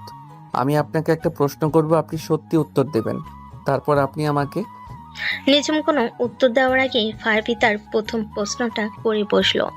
আমার সেই দিনের অসুস্থতার নাটকটা কি আপনি সত্যি ধরে ফেলেছিলেন, নাকি মনে মনে আমার জন্য আপনার একটু চিন্তা হয়নি? নিজুম কিছুক্ষণ চুপ করে রইল। লিফটের আবছা আলোয় তার মুখটা খুব বিষণ্ণ দেখাচ্ছে। তারপর শান্ত গলায় বলল, তোমার নাটকটা আমি প্রথম থেকেই ধরে ফেলেছিলাম ফারাবি। তোমার এইসব ছেলে মানুষই ভান আমি খুব ভালো করেই চিনি, কিন্তু চিন্তা যে একেবারে হয়নি তা বললে মিথ্যা বলা হবে। আমি জানতাম। এই তো লাইনে এসেছেন, ঠিক আছে, এবার আপনার পালা, করুন আপনার প্রশ্ন। নিঝুম তার দিকে সরাসরি তাকালো। তার চোখের দৃষ্টি এতটাই তীব্র ছিল যে ফারাবির মুখের হাসিটা মুহূর্তেই উধাও হয়ে গেল। আমার পালা? তাহলে বলো ফারাবি, 5 বছর আগে শেষ দিনটাতে তুমি কেন একবারও আমার কাছে ফিরে আসোনি? কেন একটা ফোন, একটা মেসেজ, কোনো কিছুর প্রয়োজন মনে করনি? কেন কোনো ব্যাখ্যা ছাড়াই আমার জীবন থেকে একটা ঝড়ের মতো উধাও হয়ে গিয়েছিলে? আমার অপরাধটা ঠিক কী ছিল ফারাবি? আমাকে কি একবারও জানানোর সুযোগ দেওয়া যেত না? এই একটা প্রশ্নে লিফটের ভেতরের সমস্ত হালকা পরিবেশ মুহূর্তেই ভারী হয়ে দম বন্ধ করা। এই একটা প্রশ্নে লিফটের ভেতরের সমস্ত হালকা পরিবেশটা মুহূর্তে ভারী দম বন্ধ করা হয়ে গেল। ফারাবি মনে হলো কেউ যেন তার বুকের ভেতর থেকে সব বাতাস বের করে নিয়েছে। কারণ কারণ ব্যাখ্যা চাওয়ার বা দেওয়ার মতো কোনো পরিস্থিতি তুমি রাখোনি নিঝুম। ফারাবি অনেকদিন পরে তার নাম ধরে ডাকলো। তার কণ্ঠে ছিল অভিমানে 5 বছরের জমানো ভেজা কষ্ট। আমার এখনো স্পষ্ট মনে আছে সেই বিকেলটা। আমি তোমার জন্য ভার্সিটির গেটে অপেক্ষা করছিলাম। হাতে তোমার প্রিয় কদম ফুলের মালা ছিল। আর আমি নিজের চোখে দেখলাম তুমি ভার্সিটির সেই সিনিয়র ভাই রাহাত ভাইয়ের বাইকে করে তার সাথে হাসতে হাসতে চলে যাচ্ছ। সেই রাহাত ভাই যার সাথে আমার সম্পর্ক নিয়ে তোমার সাথে আমার প্রায় ঝামেলা হতো। 5 বছরের জমানো কষ্টে ভেজা। সে একটা দীর্ঘশ্বাস ফেলল। আর তার আগের দিন রাতেই তুমি আমাকে কি বলেছিলে মনে আছে? বলেছিলে তোমার পরিবার থেকে তোমার বিয়ের জন্য খুব চাপ দিচ্ছে। বলেছিলে তোমার একজন প্রতিষ্ঠিত ভ্যাকসিন কাউকে দরকার, যে জীবনে প্রতিষ্ঠিত। আমার মতো একজন বেপরোয়া স্বপ্নবিলাসী ছেলের সাথে জীবন কাটানো সম্ভব নয়। এরপরও কি আমার কিছু বোঝার বাকি থাকে নিঝুম? আমার মনে হয়েছিল তুমি হয়তো তোমার সিদ্ধান্ত নিয়ে ফেলেছ। আমার আর সেখানে দাঁড়িয়ে থেকে নিজেকে হাসির পাত্র বানানোর কোনো মানে হয় না। আর তুমি তুমি আমার মুখের কথাগুলোকেই সত্যি বলে ধরে নিলে। নিঝুমের কণ্ঠস্বর কানে ধরে এলো। কাঁদতে কাঁদতে বলে, তুমি আমার চোখের দিকে একবারও তাকাওনি ফারাবি? তুমি একবারও আমার কাছে এসে জিজ্ঞেস করার প্রয়োজন মনে করলে না কেন আমি তার সাথে গিয়েছিলাম, কেন আমি ওভাবে কথাগুলো বলেছিলাম? তার চোখ দিয়ে টপ টপ করে জল গড়িয়ে পড়তে লাগলো। সেদিন সকালে আমার মা হঠাৎ করে সিঁড়ি থেকে পড়ে গিয়ে মাথায় খুব বাজেভাবে আঘাত পেয়েছিলেন। আমাকে দ্রুত হাসপাতালে যেতে হয়েছিল। আমার ফোনেও 1 ফোঁটা চার্জ ছিল না যে আমি তোমাকে জানাবো। আমি যখন দিশেহারা হয়ে রাস্তা খুঁজছিলাম, ঠিক তখনই রাহাত ভাই আমাকে দেখতে পান। তিনি আমাকে শুধু হাসপাতালে পৌঁছে দেওয়ার জন্য লিফট দিয়েছিলেন ফারাবি। শুধু একটা লিফট, এর বেশি কিছু না। আর তুমি তুমি কি জানো হাসপাতালের বেডে শুয়েও মা কাকে খুঁজছিলেন? তোমাকে। তিনি বারবার বলেছিলেন আমার ফারাবি বাবা কই, ওকে ছাড়া যে আমার ভালো লাগছে না। ফারাবি স্তব্ধ হয়ে গেল। তার পুরনো পৃথিবীটা যেন ঘুরতে শুরু করেছে। তাহলে তাহলে পুরো ব্যাপারটাই ছিল একটা বিশাল ভুল বোঝাবুঝি। আর আর ওই প্রতিষ্ঠিত হওয়ার কথাটা? ওটা আমি রাগের মাথায় বলেছিলাম, শুধু তোমাকে কষ্ট দেওয়ার জন্য বলেছিলাম। কারণ তুমি আমার জন্মদিনের কথা ভুলে গিয়ে বন্ধুদের সাথে সিলেটে ট্যুরে চলে গিয়েছিলে। আমার কতটা অভিমান হয়েছিল তুমি কি একবারও ভেবে দেখেছিলে? আমি চেয়েছিলাম তুমি আমার কাছে এসে আমার অভিমান ভাঙাবে, আমাকে সরি বলবে, ঠিক আগের মতো। আমি তো ভাবতেও পারিনি তুমি আমার একটা রাগের কথাকে এত সিরিয়াসলি নিয়ে নেবে আর কোনো দিন আমার সাথে যোগাযোগই করবে না। আমি তোমাকে পরদিন সকালে ফোন করেছিলাম, নিঝুম, অনেকবার করেছিলাম, কিন্তু তোমার ফোনটা সারাদিন বন্ধ ছিল। কারণ আমি ফোনটা ইচ্ছে করে বন্ধ করে রেখেছিলাম। আমি ভেবেছিলাম ফোন বন্ধ দেখলে তুমি চিন্তা করবে, তুমি আমার বাসায় ছুটে আসবে। আমি সারা দিন দরজার দিকে তাকিয়ে তোমার জন্য অপেক্ষা করেছিলাম। ভেবেছিলাম এই বুঝি তুমি এলে। ভেবেছিলাম তুমি এসে আমাকে বকা দেবে, আমার সাথে ঝগড়া করবে, তারপর জড়িয়ে ধরে বলবে সরি, আর কোনো দিন এমন হবে না। কিন্তু তুমি আসোনি ফারাবি, তুমি আর কোনোদিনও আসোনি। লিফটে সেই ছোট্ট অন্ধকার জায়গায় দুটো ভাঙা হৃদয় আজ 5 বছর পর তাদের ভুলের আর ইগোর তাদের জেদের মুখোমুখি হলো। এই 5টা বছরে তারা হয়তো জীবনের অনেক এগিয়ে গেছে, কিন্তু তাদের ভেতরটা যে এখনো সেই পুরনো ক্ষতটাই বয়ে বেড়াচ্ছে। তা আজ তারা দুজনেই বুঝতে পারল। ফারাবি আর নিজেকে সামলাতে পারল না। সে নিঝুমের কাছে গিয়ে 2 কাঁধে হাত রাখলো। তার নিজের চোখ দিয়েও জল গড়িয়ে পড়ছে। আমি আমি খুব বড় একটা ভুল করে ফেলেছি নিঝুম। আমি তোমাকে বিশ্বাস করতে পারিনি। আমি আমার ইগোকে তোমার ভালোবাসার চেয়েও বড় করে দেখেছিলাম। প্লিজ যদি পারো আমাকে মাফ করে দাও। নিঝুম তার বুকে মাথা রেখে কান্নায় ভেঙে পড়ল। ভুলটা শুধু তোমার ছিল না ফারাবি, আমারও ছিল। আমার অভিমানটা খুব বেশি ছিল। আমারও উচিত ছিল তোমাকে সবকিছু খুলে বলার। ঠিক সেই মুহূর্তেই একটা ঝাঁকুনিতে লিফটের ভেতরে হলদে আলোটা নিভে গিয়ে উজ্জ্বল সাদা আলো জ্বলে উঠল। পাওয়ার চলে এসেছে। লিফটটা ধীরে ধীরে নিচের দিকে নামতে শুরু করলো, কিন্তু ফারাবি আর নিঝুম কেউই একে অপরের কাছ থেকে সরল না। তারা একে অপরকে আরো শক্ত করে জড়িয়ে ধরে দাঁড়িয়ে রইল। আজ 5 বছর পর তার জন্য আবার নতুন করে নিঃশ্বাস নিতে পারছিল। বাইরের পৃথিবীতে তারা হয়তো এখনো বস আর কর্মচারী, কিন্তু লিফটের ভিতরে এই মুহূর্তটা তাদের পুরনো সম্পর্কটাকে আবার জাগিয়ে তুলেছে। এক নতুন শুদ্ধ ভালোবাসার নতুন দরজা খুলে দিয়েছে। পরের দিন সকালে অফিসে ঢোকার পর থেকে পরিবেশটা কেমন অদ্ভুত। ফারাবি যখন তার ডেস্কে এসে বসলো, তখন তার আর নিঝুমের দিকে তাকাতে কেমন যেন লজ্জা লাগছিল, আবার এক ধরনের অধিকারবোধ কাজ করছিল। গতকাল রাতের ওই ঘটনার পর তাদের মধ্যকার সমস্ত তিক্ততা, সমস্ত পেশাগত দূরত্বের দেওয়াল যেন এক ঝটকায় ভেঙে পড়েছে। রিয়াদ তার কিউবিকলে উকি দিয়ে বলল, কিরে দোস্ত, কাল রাতে তোদের দুজনের কি হয়েছিল? তোরা তো অফিস থেকে বের হওয়ার পর আর ফোনই ধরলি না। আর আজকে ম্যাডামের মুখটাও কেমন যেন মেঘ কেটে যাওয়া শরবতের আকাশের মতো পরিষ্কার লাগছে। কাহিনী কি? তেমন কিছু না, শুধু 5 বছরের পুরনো একটা অপারেটিং সিস্টেম আপডেট দিয়ে নতুন করে রিবুট করলাম আর কি। সে যখন কাজ শুরু করতে যাবে, ঠিক তখনই অফিসের পিয়ন এসে তার ডেস্কে একটা সুন্দর করে র্যাপিং পেপারে মোড়ানো ছোট্ট বাক্স রেখে গেল। ফারাবি আরও অবাক হলো, নিঝুম থেকে গিফট পাঠিয়েছে। সে সাবধানে র্যাপিং পেপারটা খুলো। ভেতরে একটা ডামি ব্যান্ডের সুন্দর দেখতে কফি মগ, আর মগের ভেতরে একটা ভাঁজ করা চিরকুট। ফারাবি চিরকুটটা খুলো। ভেতরে নিঝুমে মুক্তার মতো হস্তাক্ষরে লেখা, কাল রাতের ঘটনার জন্য আমি দুঃখিত। আমারও তোমাকে বিশ্বাস করা উচিত ছিল। আর হ্যাঁ, এটা তোমার জন্য, যাতে ভবিষ্যতে তোমাকে আর আমার তেতো কফির মগে কফি খেতে না হয়। চিরকুটটা পরে ফারাবি ঠোঁটের কোণে এক চিলতে হাসি ফুটে উঠল। সে মগটা হাতে নিয়ে দেখলো সেটার গায়ে খুব সুন্দর করে ডিজাইন করে লেখা, ওয়ার্ডস ও গেস্ট এমপ্লয়ি। বাহ, সরি বলার সাথেও খোঁচা মারাটা এখনো ছাড়তে পারিনি। সে উঠে দাঁড়িয়ে নিঝুমের কাছের কেবিনের দিকে তাকালো। নিঝুম তখন কাজ করার ভান করলো আর চোখে তাকিয়ে দেখছিল। ফারাবি মগটা উঁচিয়ে তাকে একটা স্যালুট জানায় এবং ইশারায় বোঝালো খুব পছন্দ হয়েছে। নিঝুমের মুখেও হালকা হাসির আভা ফুটে উঠল। ফারাবির মনে হলো, নিঝুম যখন এত সুন্দর করে সরি বলতে পারে, তাহলে আমি বা পিছিয়ে থাকবো কেন? আমাদের ভুলের পাল্লায় তো আমারই দোষটা বেশি ছিল। লাঞ্চের ঠিক আগে নিঝুম তার কেবিনে বসে একটা জরুরি ফাইল দেখছিল। হঠাৎ করে সে তার প্রিয় ডার্ক চকলেটের গন্ধ পেল। সে মুখ তুলে দেখল ফারাবি তার কেবিনে দাঁড়িয়ে আছে, তার হাতে একটা চকলেট বার। কি ব্যাপার ফারাবি, তুমি ভেতরে এলে কখন? নক করনি তো? কিছু কিছু সময় হৃদয়ের দরজা দিয়ে প্রবেশ করতে হয় ম্যাডাম, নক করে তো শুধু কর্মচারীরা, আমি তো। সে কথাটা শেষ না করেই থেমে গেল। তুমি কি? কিছু না, এই নিন চকলেট, এটা আপনার জন্য। কেন হঠাৎ চকলেট কেন? এটা আমার তরফ থেকে সরি বলার প্রথম কিস্তি। বাকি কিস্তিগুলো জলদি পেয়ে যাবেন। আশা করি এই মিষ্টি জিনিসটা খাওয়ার পর আপনার তেতো কথাগুলো যেন একটু মিষ্টি হয়ে যায়। এই বলে সে কোনো উত্তরের অপেক্ষা না করে কেবিন থেকে বেরিয়ে গেল। নিঝুম চকলেটের দিকে তাকিয়ে হাসল। পাগল একটা।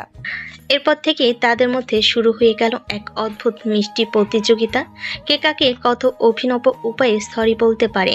তাদের এই নীরব খেলাটা অফিসের আর কেউ না বুঝলো, তারা দুজনেই খুব উপভোগ করতে লাগলো। একদিন ফারাবি নিঝুমের ডেস্কের উপর একটা ছোট্ট টবে ক্যাকটাসের চারা রেখে একটা নোটে লিখে দিল, আমার কথাগুলো হয়তো মাঝে মাঝে এই ক্যাকটাসের কাটার মতোই ধারালো হয়, তার জন্য দুঃখিত। তো পরের দিন নিঝুমও ফারাবি ডেস্কের উপর একটা পাওয়ার ব্যাংক রেখে দিয়ে রিপ্লাই দিল, তোমার আইডিয়াগুলো ভাবতে ভাবতে তোমার ব্রেইনের চার্জ নিশ্চয়ই শেষ হয়ে যায়। তাই এই ছোট্ট উপহার।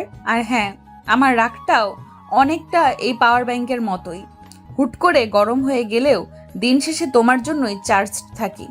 আরেকদিন ফারাবি দেখলো নিজুম কাজের চাপে লাঞ্চ করতে যেতেই ভুলে গেছে। সে চুপচাপ বাইরে থেকে তার প্রিয় খাবারগুলো অর্ডার করে এনে পিয়নের হাতে দিয়ে তার কেবিনে পাঠিয়ে দিল, সাথে চিরকুট। পেটে খালি বোমা নিয়ে তো আর যুদ্ধ করা যায় না বস, তাই আপনার জন্য রসদ পাঠিয়ে দিলাম, খেয়ে নিন। আপনার না হয় আবার আমার উপর গোলাবর্ষণ করবেন। তো তার জবাবে নিজুম বিকেলবেলা ফারাবির জন্য কফি বানিয়ে পাঠিয়ে দিয়ে একটা ছোট্ট নোটে লিখলো, তোমার চেয়ে বেশি আমি দোষী ছিলাম।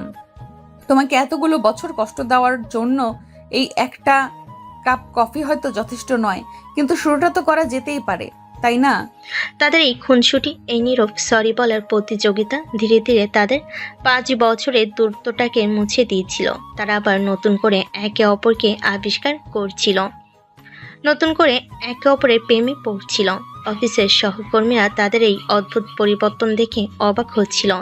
যে বস আর কর্মচারীর মধ্যে সারাক্ষণ ঠাডা লড়াই চলতো, তাদের মধ্যে এখন এমন মিষ্টি বোঝাপড়া।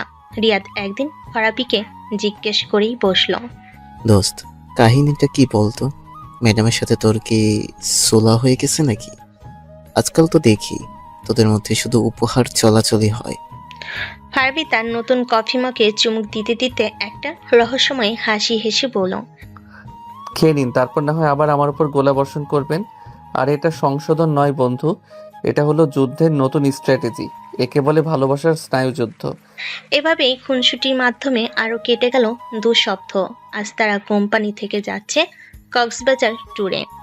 এক্সকিউজ মি ম্যাডাম, আপনার পারমিশন ছাড়া কি আমি আপনার পাশের সিটটাতে বসতে পারি, নাকি এখানে বসার জন্যেও আমাকে আলাদা করে অ্যাপয়েন্টমেন্ট নিতে হবে?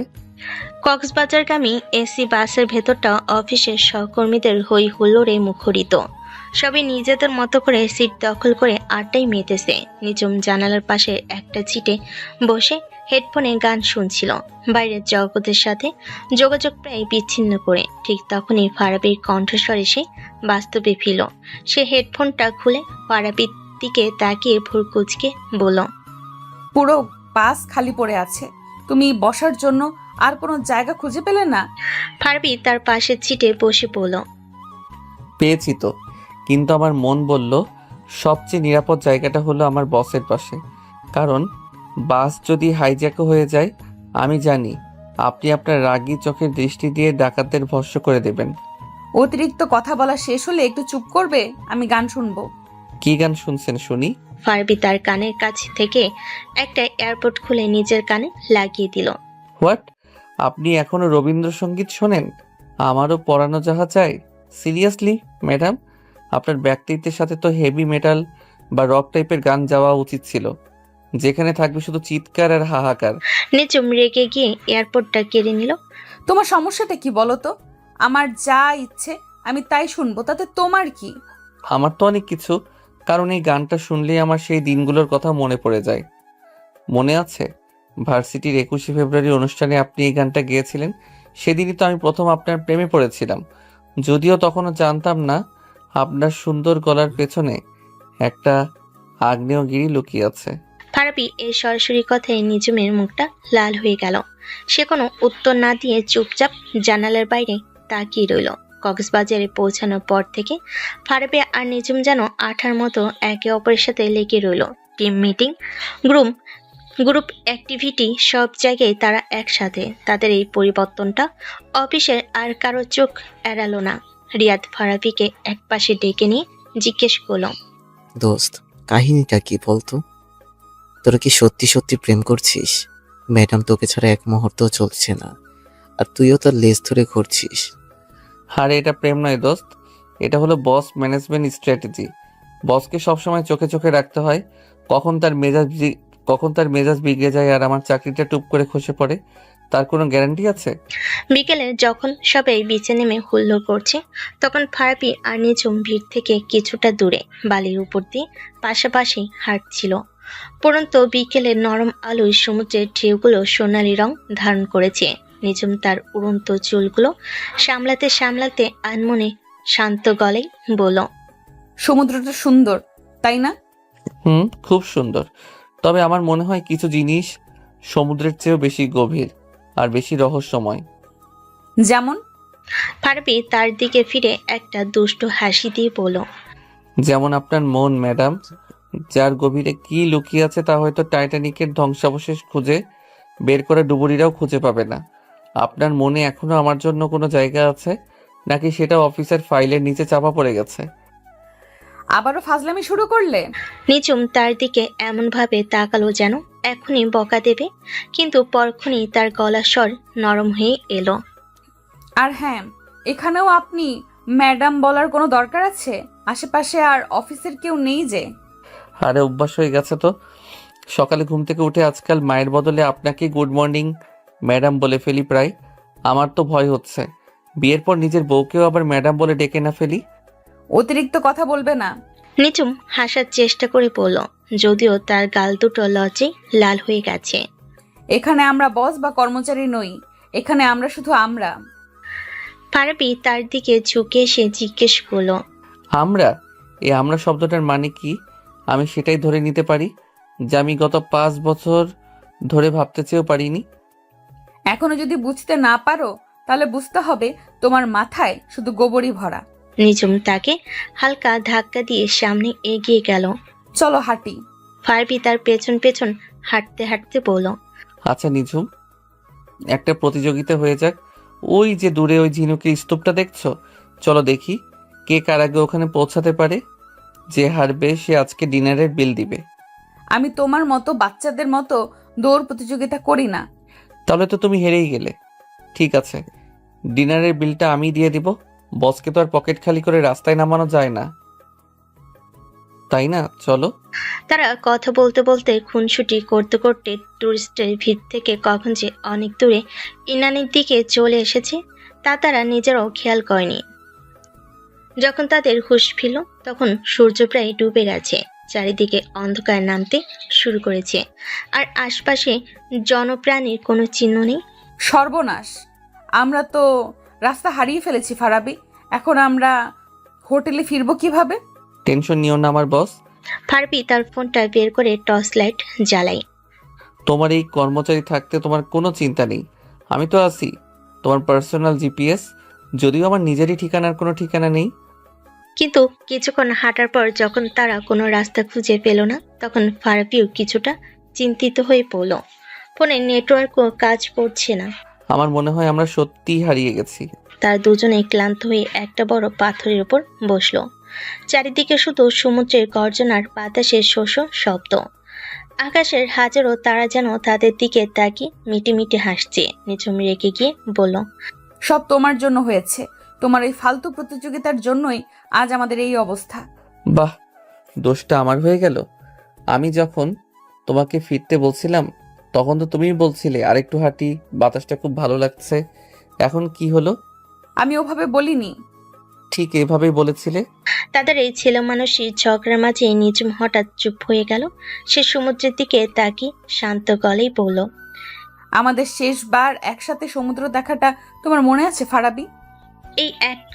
এই একটা প্রশ্নে তাদের মধ্যকার সমস্ত খুনসুটি, সমস্ত রাগ যেন এক মুহূর্তে উধাও হয়ে গেল। ফারাবি সমুদ্রের দিকে তাকালো, তার কণ্ঠস্বরটা ভারী হয়ে এলো। কিভাবে ভুলবো? আমাদের ব্রেকআপের ঠিক 1 মাস আগের ঘটনা। সেন্ট মার্টিনসে পূর্ণিমার রাত ছিল। তুমি আমার কাঁধে মাথা রেখে সারা রাত ধরে তারা দেখেছিলে। সেদিন আমি তোমাকে কিছু একটা বলতে চেয়েছিলাম ফারাবি, কিন্তু সাহসে কুলোইনি। কি বলতে চেয়েছিলে? নিঝুম কিছুক্ষণ চুপ করে রইল, তারপর একটা দীর্ঘশ্বাস ফেলে বলল, আমি বলতে চেয়েছিলাম যে আমার বাবা তোমার কথা জেনেও গিয়েছিলেন। তিনি তোমাকে একবারও না দেখেই, তোমার সম্পর্কে না জেনেই তোমাকে রিজেক্ট করে দিয়েছিলেন। তিনি বলেছিলেন তার মেয়ের জন্য তিনি একজন প্রতিষ্ঠিত সম্ভ্রান্ত পরিবারের ছেলে চান, তোমার মতো একজন সাধারণ মধ্যবিত্ত পরিবারের ছেলে নয়, যে কিনা সারা দিন শুধু স্বপ্ন দেখে বেড়ায়। আর মার কথা কি বলবো, সেটা তো তুমি জানোই। উনি তোমাকে কতটা স্নেহ করতেন। তুমি চলে যাওয়ার পর মা প্রায় রান্না করে ভাবতেন আজ আমার ফারাবি আসবে, নিশ্চয়ই আসবে। আমি বাবার সাথে অনেক ঝগড়া করেছিলাম। আমি তাকে বোঝানোর চেষ্টা করছিলাম যে আমি তোমাকে কতটা ভালোবাসি, কিন্তু তিনি কিছুই শুনতে চাননি।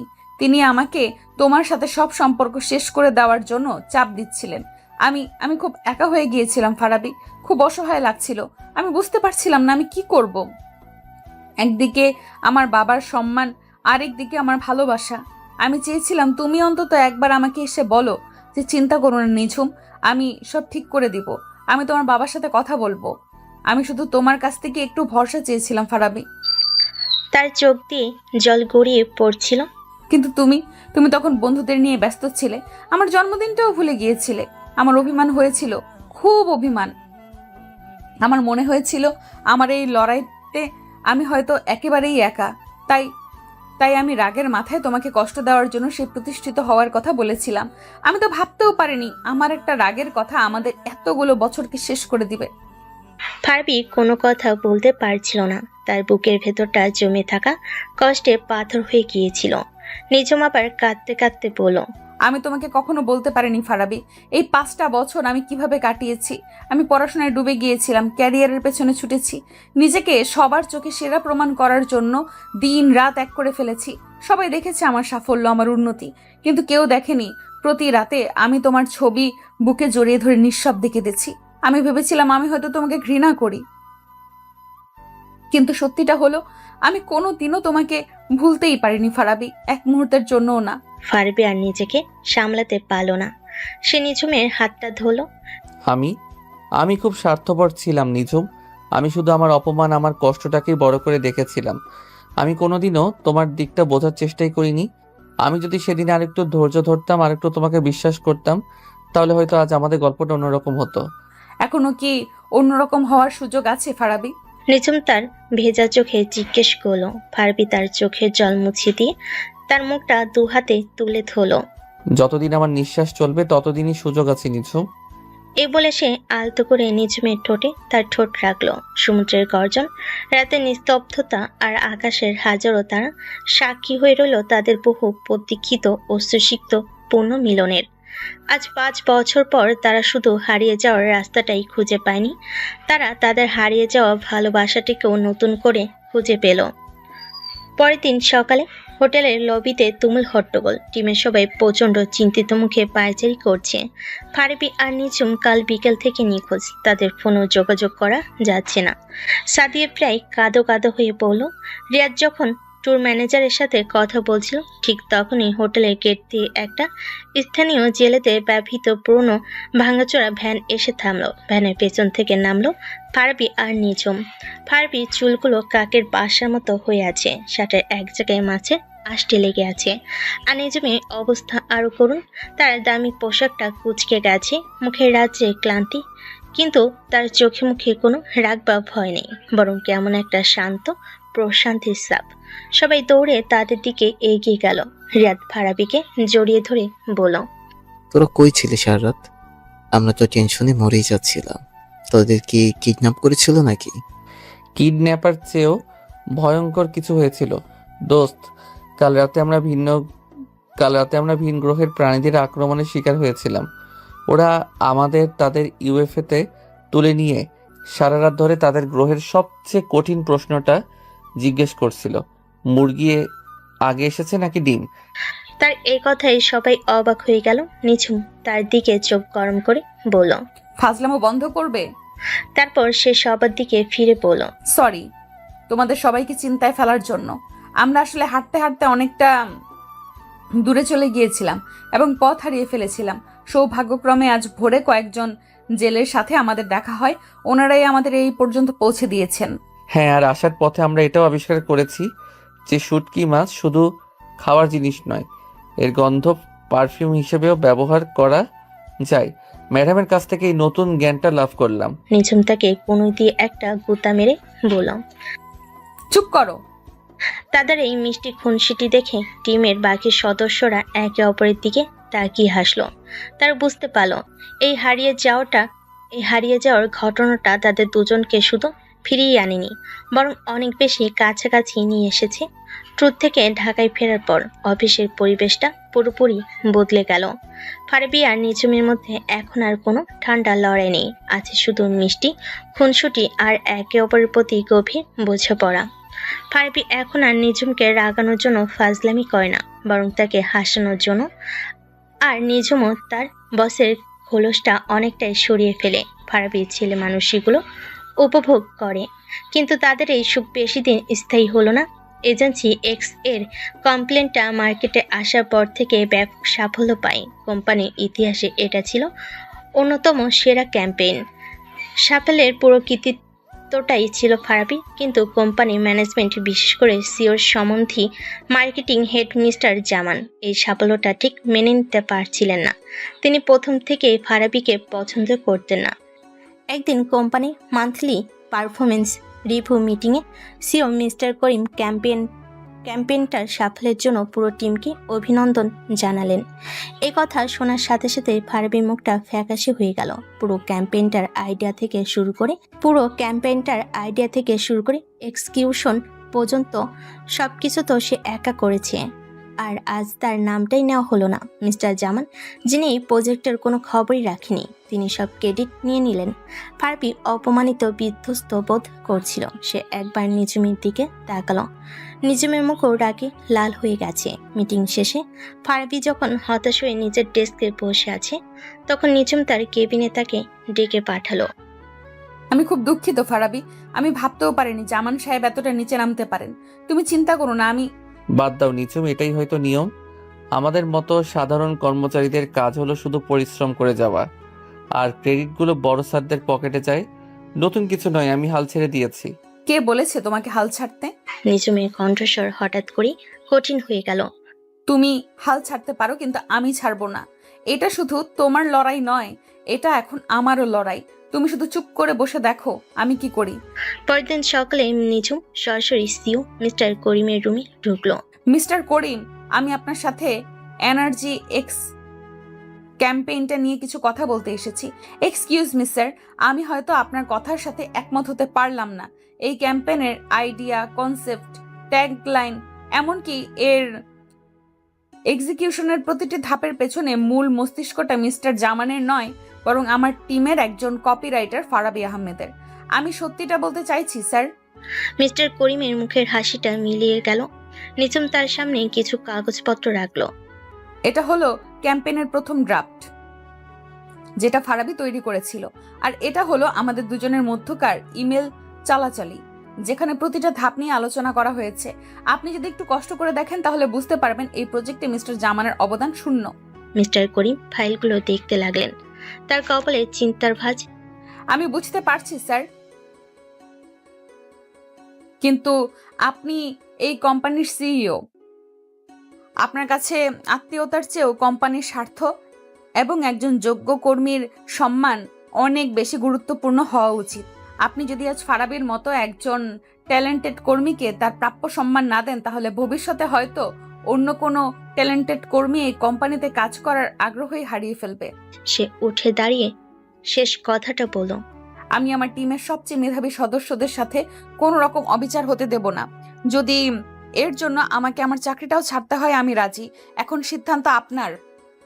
আপনি কি একজন আত্মীয়কে খুশি রাখবেন, নাকি আপনার কোম্পানির ভবিষ্যৎকে সুরক্ষিত রাখবেন? এ বলে সে আর এক মুহূর্ত না দাঁড়িয়ে কেবিন থেকে বেরিয়ে এলো। তার এই সাহসী পদক্ষেপের কথা পুরো অফিসে ছড়িয়ে পড়ল। ফারাবি যখন শুনল নিঝুম তার সম্মানের জন্য কোম্পানির সিওর সাথে সরাসরি লড়াই করেছে, তখন তার চোখে জল চলে এলো। সে বুঝতে পারল নিঝুম তাকে কতটা ভালোবাসে।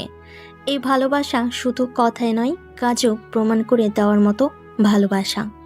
পরের দিন সকালে অফিসের পরিবেশটা বেশ থমথমে, সবার মনে চাপা উত্তেজনা। সেও কি নিঝুমের কথা রাখবেন, নাকি নিজের সম্বন্ধীকে বাঁচাতে তাকে চাকরিচ্যুত করবেন? ফারাবি সকাল থেকে একবারও নিঝুমের কেবিনের দিকে তাকায়নি। তার ভেতরে চলছে কৃতজ্ঞতা, ভালোবাসা আর তীব্র উদ্বেগের এক মিশ্র অনুভূতি। ঠিক 10টায় পুরো কোম্পানির সব স্টাফের কাছে একটা গ্রুপ ইমেল এলো সিও মিস্টার করিমের পক্ষ থেকে। ইমেলে লেখা ছিল, এই ক্যাম্পেইনের অভাবনীয় সাফল্যের পেছনে মূল কারিগর আমাদের ক্রিয়েটিভ টিমের মেধাবী copywriter mister Farabi Ahmed. Mister Farabi আহমেদকে কোম্পানির পক্ষ থেকে আন্তরিক অভিনন্দন। তার মেধা এবং কঠোর পরিশ্রমের স্বীকৃতিস্বরূপ তাকে সিনিয়র কর্পোরেট পদে পদোন্নতি করা হলো এবং সাথে একটি বিশেষ বোনাস প্রদান করা হলো। আশা করি তিনি ভবিষ্যতেও তার এই সাফল্যের ধারা অব্যাহত রাখবেন। ইমেলটা দেখার সাথে সাথে পুরো ফ্লোর হাততালিতে ফেটে পড়ল। রিয়া দৌড়ে এসে ফারাবিকে জড়িয়ে ধরল। দোস্ত, তুই তো হিরো। Hero, congratulations. ফারাবি তখনও স্ক্রিনের দিকে তাকিয়ে আছে। তার চোখ দুটো ভিজে উঠেছে। সে হাততালির শব্দে চেয়েও বেশি করে শুনতে পাচ্ছিল অন্য কিছু। নিজমের সাহসের গল্প, তার ভালোবাসার প্রতিদানের গল্প। সে মুখ তুলে নিজমের কাছে কেবিনের দিকে তাকালো। নিজমও তার দিকে তাকিয়েছিল। তার মুখে ছিল এক প্রশান্তির হাসি। সে হাসিতে ফারাবি খুঁজে পেল তার জীবনের সবচেয়ে বড় পুরস্কার। সেই সন্ধ্যায় অফিস শেষে ফারাবি যখন বের হচ্ছে তখন নিঝুম তাকে ডাকলো। ফারাবি দাঁড়াও, তোমার সাথে আমার কথা ছিল। বলো। আজ রাতে তোমার কোনো কাজ আছে? না, কেন? মা তোমাকে দেখতে চেয়েছেন। আজ সকালে মা ফোন করেছিলেন, তিনি তোমার খবর শুনেছেন, তিনি একবার তোমাকে দেখতে চান। তুমি কি আমাদের বাসায় আসবে? সে অপ্রত্যাশিত প্রস্তাবে ফারাবি চমকে গেল। নিঝুমের মা, যাকে সে খালাম্মা বলে ডাকতো, তিনি তাকে খুব স্নেহ করতেন। সেই দুর্ঘটনার রাতে নিঝুমের মুখে সে শুনেছিল তিনি অসুস্থ অবস্থায়ও তার খোঁজ করেছিলেন। অবশ্যই যাব। আমি তো নিজেই খালাম্মার সাথে দেখা করার কথা ভাবছিলাম। তিনি এখন কেমন আছেন? অনেক ভালো। চলো আমার সাথেই চলো তাহলে। নিঝুমের বাসাটা আগের মতোই আছে, সিমসাম গোছানো। ফারাবি ড্রয়িং রুমে ঢুকেই ভেতর থেকে নিঝুমের মা মিসেস আনোয়ারা প্রায় দৌড়ে বেরিয়ে এলেন। তিনি ফারাবির মাথায় গালে হাত বুলিয়ে দিতে দিতে কান্নায় ভেঙে পড়লেন। ফারাবি তার পা ছুঁয়ে সালাম করলো। তিনি রান্নাঘরে যাওয়ার পর নিঝুম ফারাবির পাশে এসে বসলো। অনেকক্ষণ গল্প আর আড্ডার পর মিসেস আনোয়ারা যখন ঘুমাতে গেলেন তখন রাত প্রায় 11টা। নিঝুম ফারাবিকে নিয়ে তার নিজের ঘরে এলো। ঘরটা আগের মতোই আছে, বই সেলফ, পরের টেবিল, দেওয়ালে সাঁটানো পোস্টার, সব কিছু যেন সময়ের সাথে থেমে আছে। মা তোমাকে খুব ভালোবাসেন ফারাবি। এই 5 বছরে এমন একটা দিনও যায়নি যেদিন তিনি তোমার কথা বলেননি। তোমাকে একটা জিনিস দেখানোর জন্য এখানে নিয়ে এসেছি।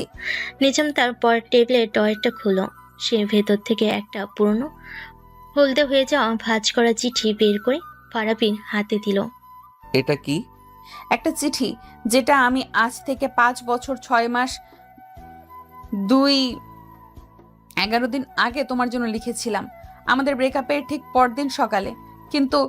কিন্তু আমি কোনোদিন তোমাকে এটা দেওয়ার সাহস পাইনি, কারণ তোমাকে তো পরে খুঁজেই পাইনি। ফারাবি অবাক হয়ে চিঠিটার দিকে তাকিয়ে রইল। সে সাবধানে ভাঁজ খুলল। ভেতরটা নিঝুমে সেই পরিচিত মুক্তোর মতো হস্তাক্ষরে লেখা।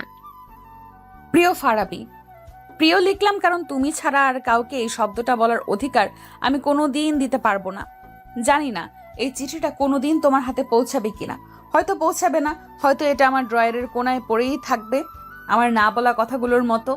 কাল রাতটা ছিল আমার জীবনের সবচেয়ে ভয়ঙ্কর রাত। তুমি যখন ফোনটা কেটে দিলে তখন আমার মনে হয়েছিল আমার পৃথিবীটা বুঝি শেষ হয়ে গেল।